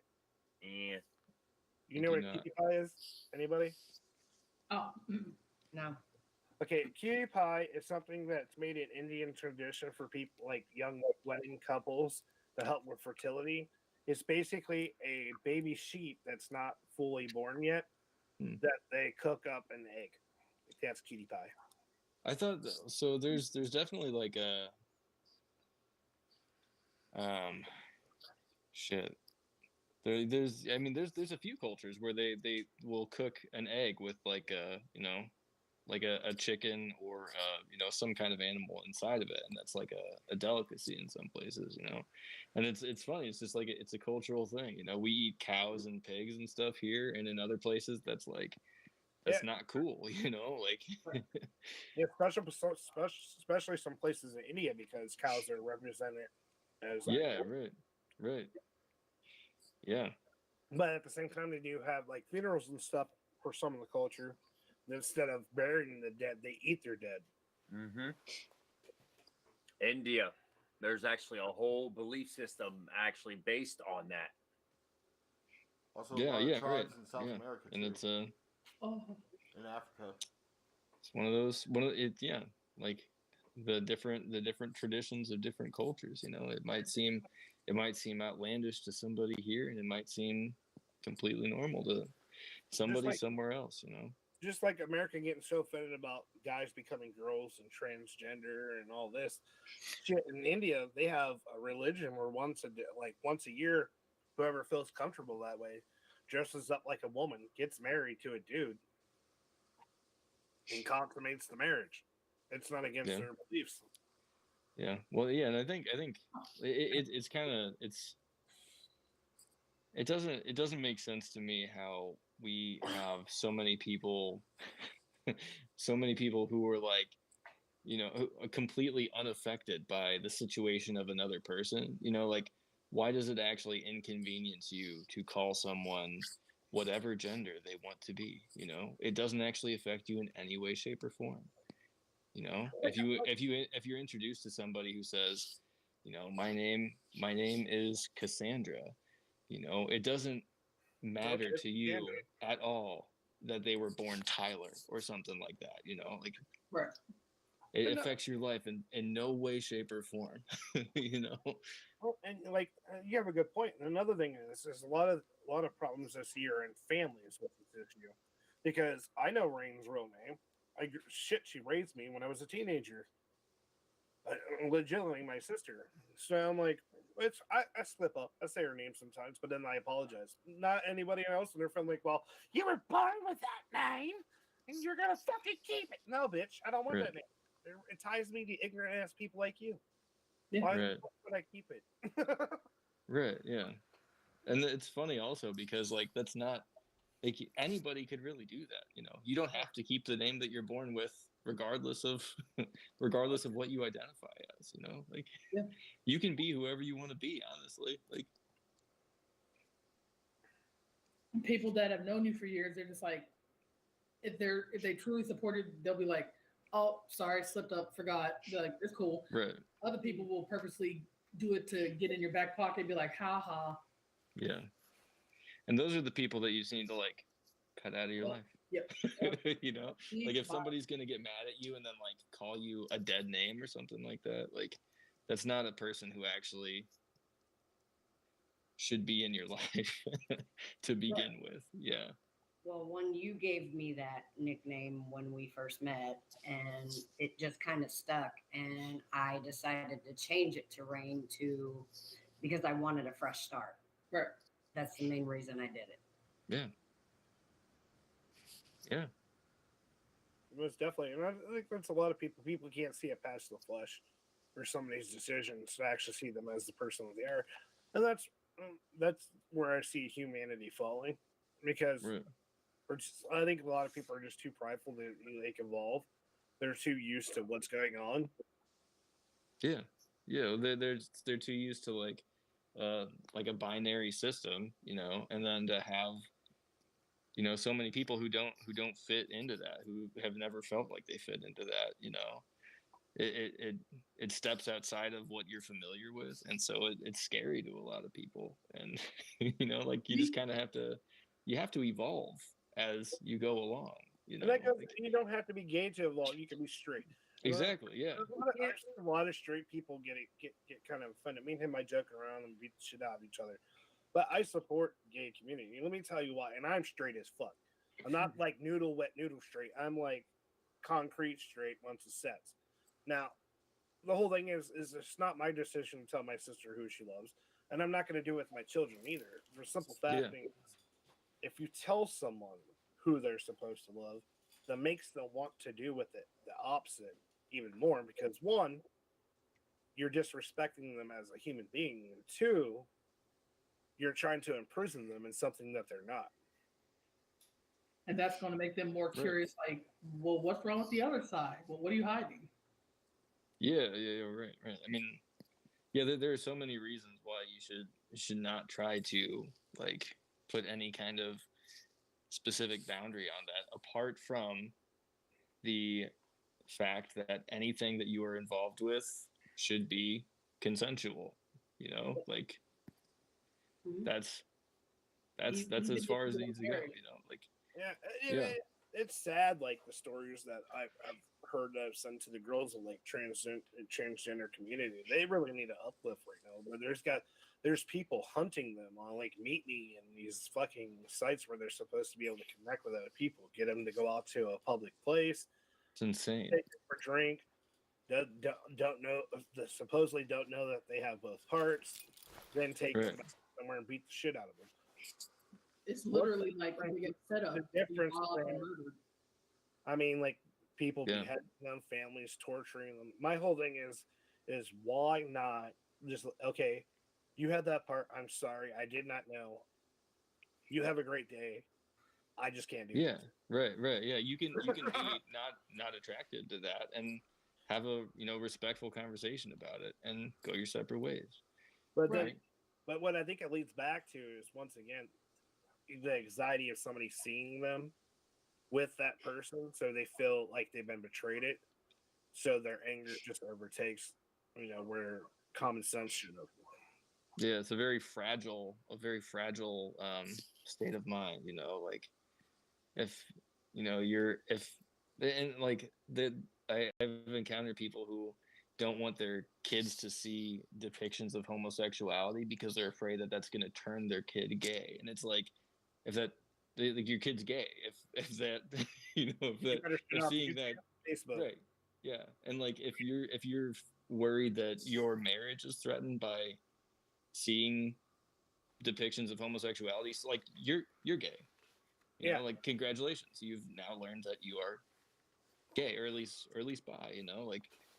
Yeah, if seeing a homosexual couple turns you on, then like, hey, congratulations, you're. Or if it makes you scared, like if there's that big of an issue with it, obviously there's some type of issue inside yourself yet that you not have yet come out to discover or had the strength to know. Yeah, that's what I'm saying. Like, you know, like, hey, you've learned something about yourself, you know, like, right. I wish I could talk about that. So, definitely a lot of great topics tonight so far. Jed, what are you thinking about this? What? What? I was talking to my ghost.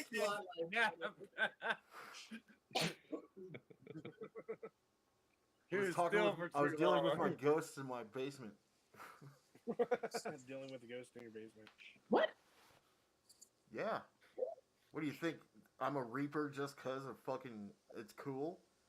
Yeah.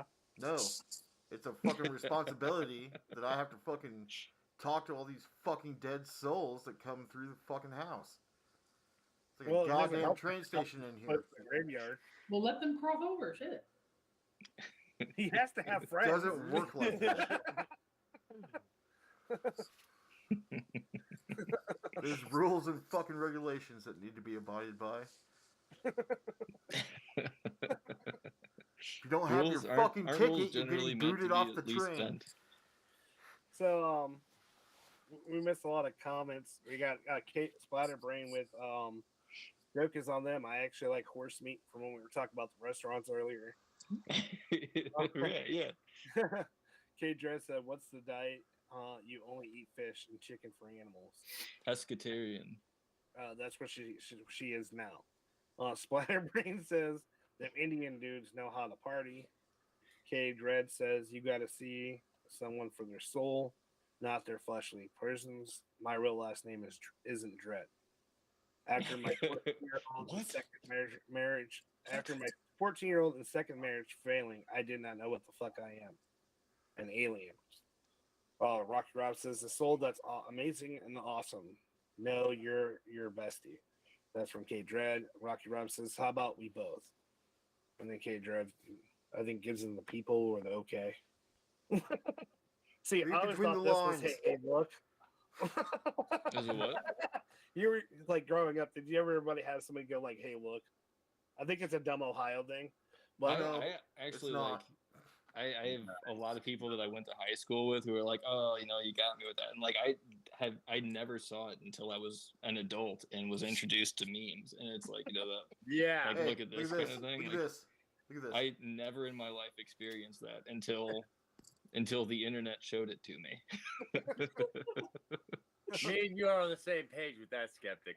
Right. oh, bullshit. I used to punch him in the nuts all the time. It was the Like, same hey, with look. the game, you know, like people telling you about the game, like you know. I didn't look You into remember- it. Right. Remember in the 90s how everybody used to wear those colored jelly bracelets? Nope. Jellies.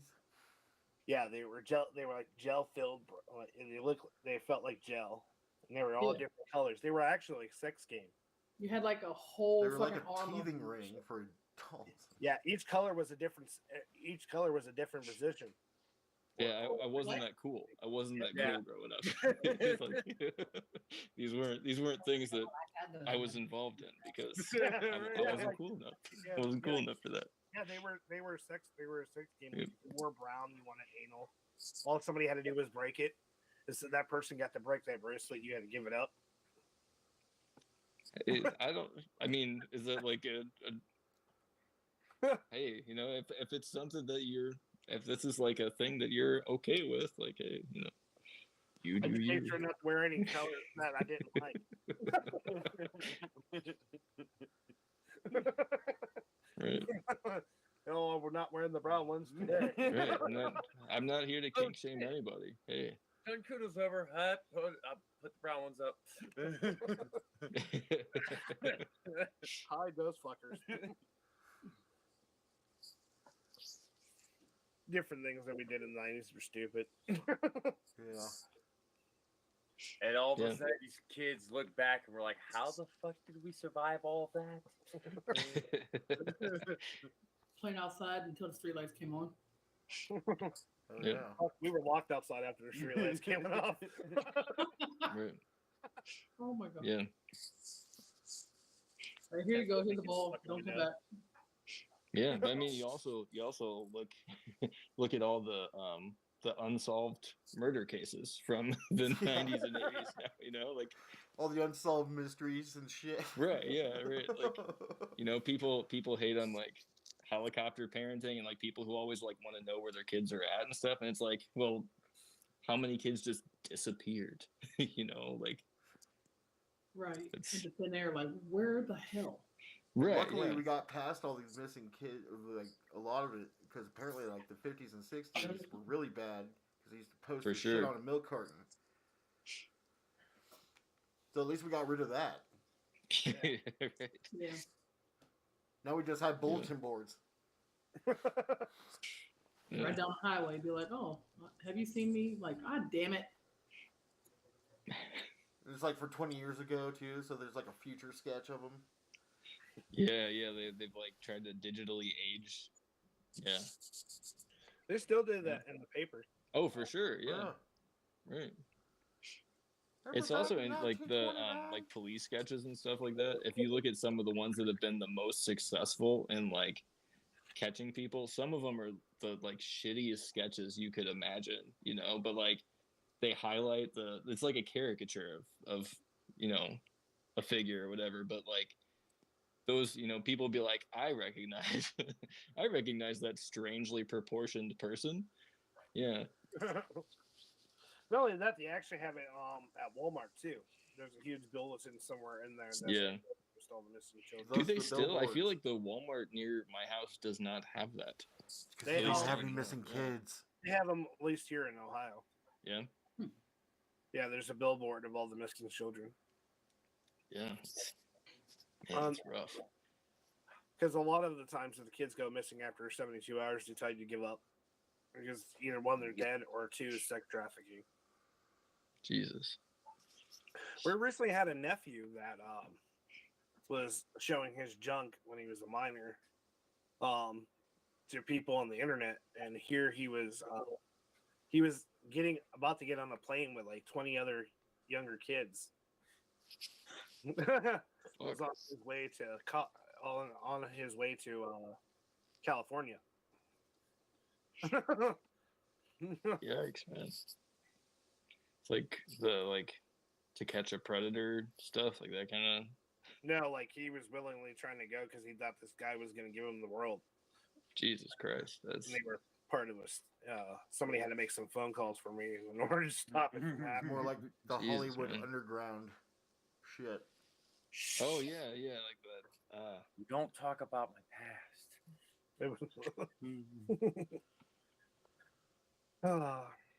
Ray knows what nephew we're talking about. Was it? Ray knows exactly what nephew you were talking about. It used to be DJ. Oh, gotcha. We learned not to hire family no more. Yeah. Yeah, I think After the we second all one. did our share of driving looking for that boy when that happened. Oh yeah. Yikes, man. So you were able to like Stop it from happening. stop that from happening Yeah. though? That's good. Yeah, that's. Yeah, because some certain people in his life actually have those connections and actually have been a part of that underground lifestyle for their whole life. So Jesus Christ. Yeah. not naming too many names though. Yikes. That's why the rules are in place. Yeah. Right. But we still, that's why it was still there's things out there like that happening. That's why like a lot of people let their kids just randomly on YouTube. Yeah, right. It's Jesus Christ, the things YouTube let little kids see. I mean, Yeah. God. and not only that, and that's why that's why you also have to like talk to your kids about these things, you know, so they know what behaviors they need to be alarmed about, you know, like they know red flags if they're talking to people, you know, like you know, people like you talk about how we can't have these you know, conversations with our kids, but like you kind of have to. Yeah, you have to. Yeah. Right. It's a necessity. Exactly. Yeah. God. And another big issue is like everybody's worried about the LGBT and how they're affecting. Well, I get where some of the parents are upset that a lot of this shit's like being forced on TV. Yeah. I mean, a lot of the commercials are changing. There's things that are just being pushed. Cartoon characters are being made this way so they match up to the new genre. But at the same time, there should be like an age limit. And I do. It's just me, my own personal belief. But at the same time, it's not to the point where it's sickening, like some of the stuff that actually gets through that these bigger companies are pushing towards our kids. I mean, but then they go off and say that it's wrong to tell our kids about this information that they need to know. And we're irresponsible parents, but ain't we irresponsible if we don't let them know to be warned about what's not okay? Yep. Right. Yeah. Because how many games are actually online on multiple, like, huge servers where people are talking to people? Not even the games nowadays. Yeah. So it's a scary world. I mean, it's a dark and scary world out there. Right. Yeah, and something that most people don't know, and I'm actually part of certain few communities on TikTok that actually have a promotional thing going, that they actually watch other people's TikToks to see their actions in that and see if they're predators or not. oh yeah, it's a huge group over there on TikTok. Oh yeah. It's like Watching out for kids. Yeah, it's That's like good. Yeah. 11, 12 million right now. And a lot of them are actually celebrities. They're Yeah. not letting that shit fly by. You also have military veterans who do it too. Yeah. Because like a lot of people don't understand this. There's a lot of things that are not being mentioned, like that artists do that are big. Like look at Shaggy. He was a part of that 60-minute thing where they actually do Predators. What's up? You ever seen that show where they go off and they Catch a predator. To Catch a Predator. Yeah. With Chris Hansen. Yeah. Violent J was on there. Yeah. The Insane his Clown time. Posse. Right. Like they had a whole conversation with Chris Hansen not too long back, at least. Yeah. Yeah. And basically, a lot of these artists are a part of these groups without putting their name in there because they're not trying to do it for fame. They just want to make sure the future is safe. Yeah. Right. Because there's a lot of people. There's a lot of bad deals out there, and if we don't prepare our kids for what not to talk to you, how the hell are they going to know? Yeah. And especially a lot of parents now are both parents working. Sometimes the teenagers are home alone. You know, if you don't like left to their own devices, you know, and don't know what is actually a dangerous situation, you know. Like, especially for a lot of young girls, too. I've noticed this happens a lot in girls, no offense, but you can tell me if I'm wrong. But once they get alone and somebody starts talking to them real nice, and then maybe they're having a shitty day with mom and dad, and they hear this guy saying, well, you're really pretty and smart, and I'll do this for you, and I'll help you get out of that. And then, you know what I mean? They kind of like coach them in by being this great fucking sweetheart, and then here it's a big shit mess. Yeah, grown-ass women fucking fall for that shit, and it's fucking dangerous for people. Like, oh well, I'm just gonna meet just for drinks, and then no one ever sees your ass again. Yeah. Or you go to a club and don't tell nobody and end up getting fucking drugged and not know it. Right. Yeah. Because you snuck out of the house when you weren't supposed to, or whatever. Right. Hey, there's actually a video you can look this up. I don't know exactly her name. There was a young, pretty girl that just turned 18. She went to a club. There was nothing wrong with her, no physical. Like she looked like a model, like an actress. And she snuck out to go to a thing for her birthday a day early. And her mom told her she didn't want to go nowhere. But her and her big sister worked together, and she ended up sneaking out to the club with her friends. Well, at some point, something happened to her drink, that they overdosed her to a point where she looked disfigured. Like you couldn't have, Jesus. this was the same child. This was the same girl. Like she was so bad, her hands were all clawed like this. It was like that for like, they said, for like 12 hours. They could not Yikes. figure out what was wrong with her. And they found out that she was drugged at the club with a large amount of what was it? Ecstasy. Like a huge amount. Like 90% of it was ecstasy, the rest was her drink. Yikes. She downed it. That's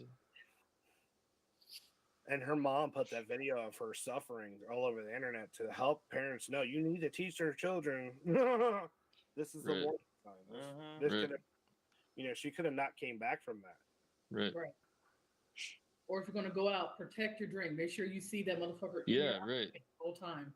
Right. See, Yeah, don't just accept drinks from from Yeah, I have a friend that people. she used to go a lot out before COVID. What she does is she actually Yeah. takes a lid that fits all cups.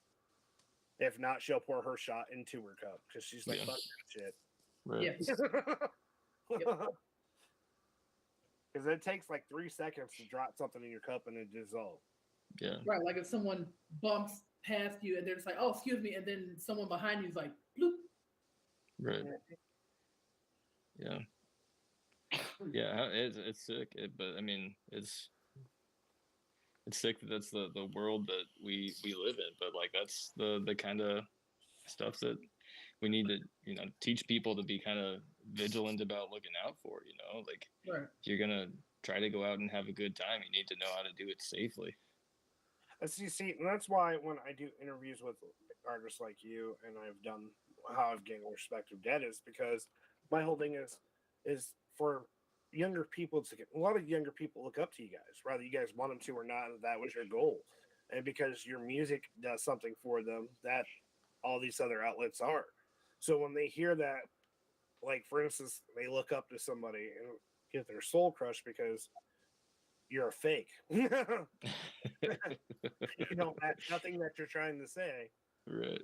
And then it shows them that you're just another faulty outlet. You know what I mean? So that's why I try, when I go to get the interviews for these artists, I get behind the music with the person so they can realize who they truly are. That's why my favorite question to ask you is if somebody from the fans walked up to you after the concert and be like, "Listen, your music saved my life," how would your reaction be? Because I've seen other interviews where artists like, I don't got time for that. Well, just stop fucking making music then. You know what I mean? I wouldn't know what to. I wouldn't know how to have a conversation with somebody who doesn't have time to talk to someone whose life has been altered by your music in some way. Like, to me, like if like even you said in your interview, you said that would be an ultimate, yeah, right. You did your job. Yeah, it's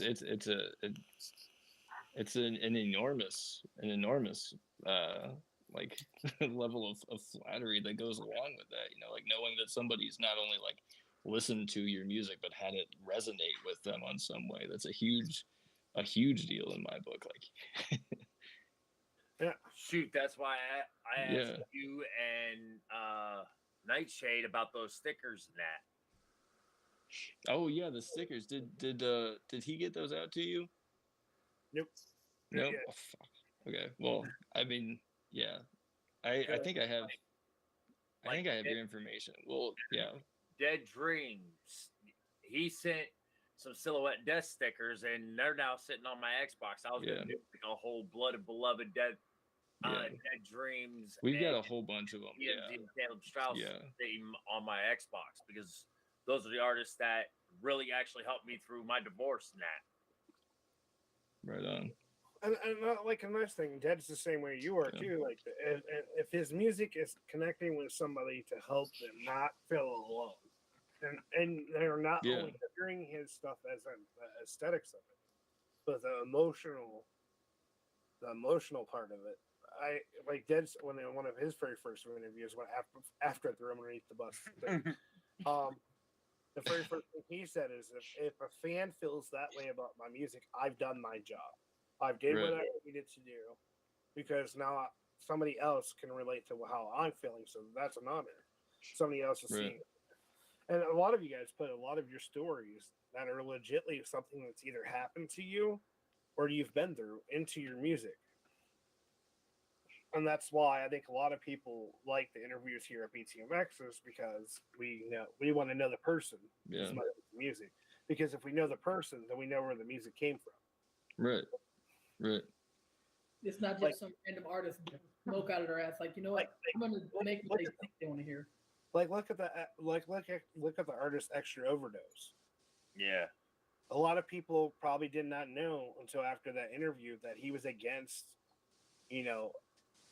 drugs like that. You know what I mean? Yeah.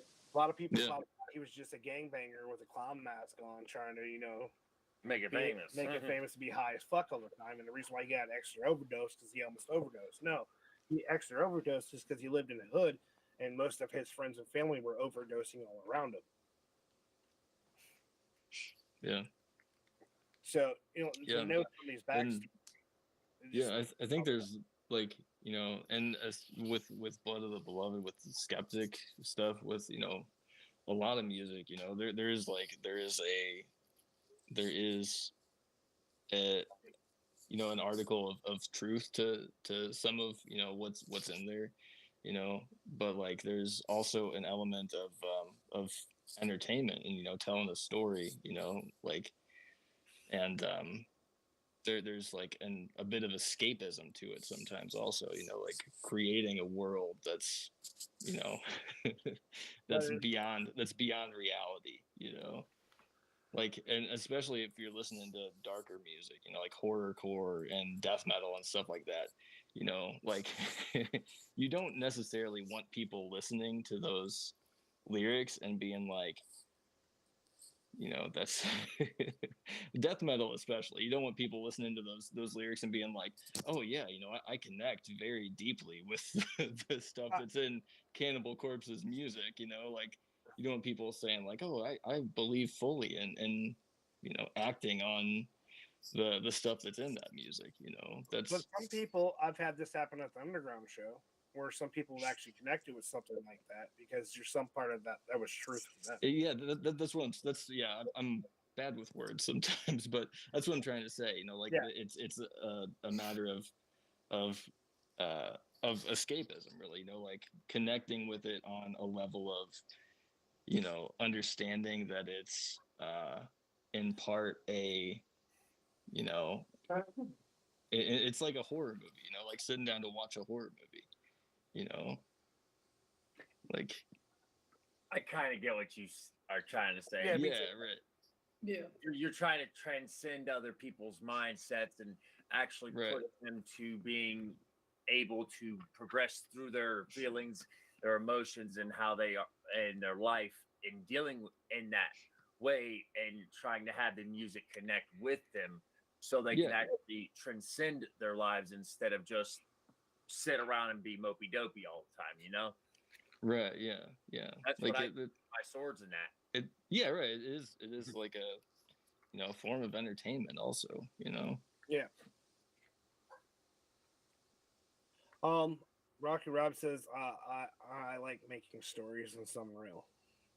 Exactly. Yeah. Like we have some songs that deal very deeply with like the struggles of depression and like, the thoughts and the, intrusive things that go along with that. And then we have other, we have other songs that are, like about feeding people to a hole in the ground and stuff like that, so like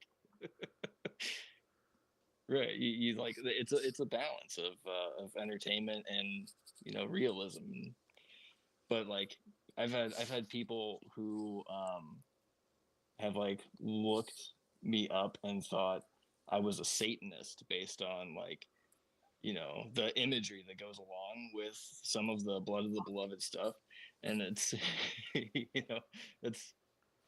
it's not that's not the message of the music. If anything, it's against the conformism of religion and that kind of stuff. Like that's, and I mean that's another one of those topics where like for some people, religion has helped them a whole lot. I've seen a whole lot of instances where religion has harmed people in very deep and very, traumatic ways. Yeah, the So Dark that's Ages, what's up? the Crusades, the Dark Ages. Yeah, right. Yeah, we still have like witch hunts that go on today, and not necessarily in terms of actual legitimate thinking people are committing witchcraft, but thinking that people are, in some way lesser than you because of, the way that they're living their lives. Which, like, for instance, goes like what you're trying to say is also like really relates to their community. Right. Yeah. Right. Exactly. Yeah. Exactly. Yeah. You still have those exact same, and it goes along with what you were talking about with transgender people being essentially hunted in some scenarios these days, and that's kind of like one of the things that we try to point out is that some of this is deeply based in what people see as like a moral, like an issue of morality, when it's not at all what that comes down to. Like people see issues with sexual preference and stuff like that as an issue with morality, and that's it's absolutely, it has nothing to do with It doesn't go hand. Yeah. Yep. Exactly. Exactly. Yeah. It's apples and horses. Right. Yeah. They're not even in the same category. Right. Like, well, I'm sorry you can't expand your mind, but that ain't my fault. Right. Yeah.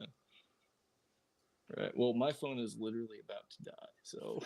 Well, we're towards the end of the show, anyways. Right. Yeah. I mean, we are at 2 hours and 2 minutes. So. Ooh. Well, at least this was very constructive. That's right. So. It's been real. Thank you so much for coming tonight. Keep up the great work with the music. Definitely go check out Blood of Beloved and Skeptic and all their work. Tomorrow you'll find all these tags in the right here on the YouTube video. You'll be able to click on it. If you want to click on Blood of Beloved right now, back out of the video, go to the bottom of the Btmx YouTube page and be able to click on it right there. You can actually click on their link right there in the Facebook comments on this video as well.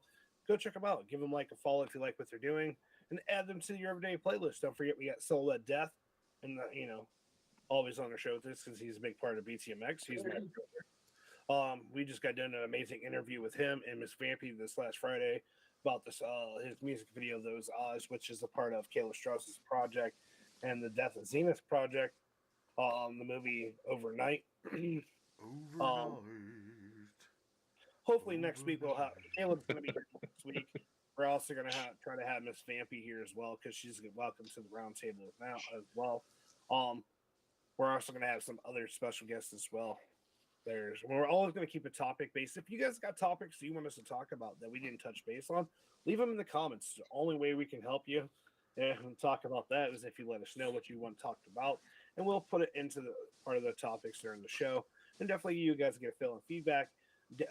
Skeptic, thank you so much for your honest feedback about a lot of the topics we touched tonight, and love the info that you gave.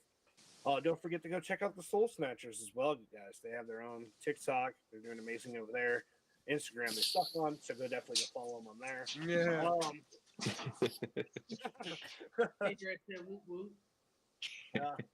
And definitely go check out their YouTube page as well. Then you got Sean CRUDE. The only thing he has is Facebook because he doesn't know how to update anything. No, I just don't do social media too much. Well, he's gonna have to learn, Amy. You have to embrace the future sometime. Yeah, You're trying to live off the grid. So Sean CRUDE is you can go check him out on his Facebook page. That's the only place it's at. Even though Facebook's tanking. And then you catch me every other show. I don't have my own personal channel because I don't need it. I own Btmx. You guys can always see us, but you can also hear our podcast as well. If you guys didn't catch it and you guys want to hear it later on, you can go check us out on every platform that's musical and also on Amazon and Google Podcasts. Well, we're going to go ahead and let you guys go. Don't forget to hit the subscribe button if you like what we're talking about. Give your guys' side of the view. Let us know how you guys talk. We'll even read the comments even after the show, so your comments do matter. And we encourage you to open your minds and maybe think about some of the topics we talked about tonight, and maybe come on one of our other shows and explain how you felt about it. Just mention what the topic was. The girls will remember, and their shows every Friday. So don't forget, tomorrow we have no shows because the schedule has been changed. So Monday, Btmx there. We'll be going to Tuesday with Unleashing the Best, which is a rap and hip hop show with our one and only Mr. Goodbar still killing it on his intro. We have a really, really big stack talent list this week. We also have an amazing interview with Mr. Mad Clock himself about the song Hellfire. So you guys will get to hear about that more on Tuesday. So that's going to be like a half an hour interview. And then we're going to go ahead and jump back into the music, which we have a lot of up and coming artists for you guys to hear. And then we go into Wednesday. Wednesday is not Dead's Day, it is Sage Day. Sage is going to come with you with that makeup and cosplay. And then we go into Thursday, which we're gonna, all we're saying that you're going to have Thursday is going to end up being Dead with Cryptic Chaos. For now, all our YouTube videos, including all the music we play, you'll actually be able to click on all the artists that we have in that show, so you guys can find them very easy. And we definitely want to give credit back to where credit is due.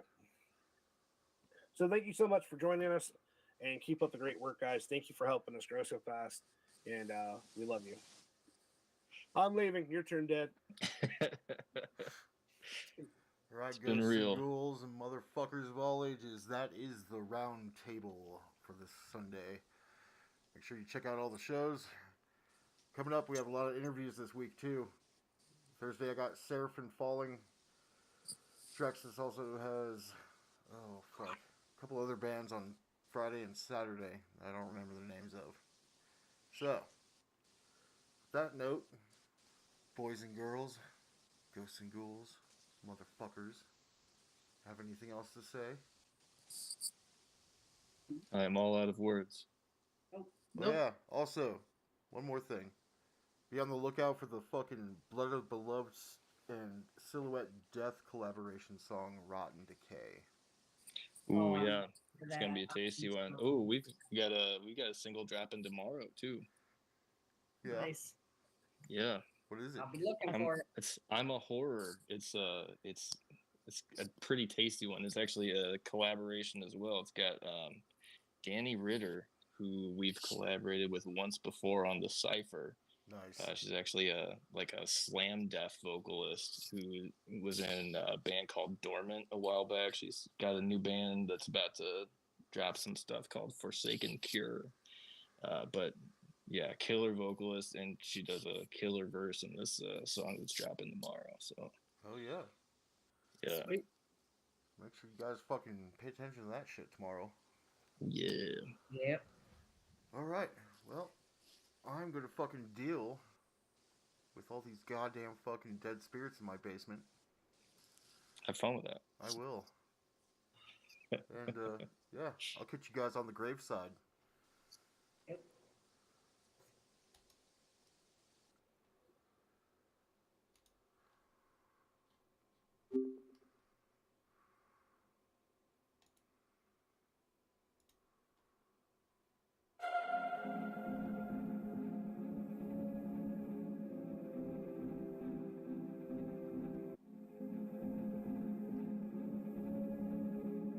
Us couldn't get that these were our last words.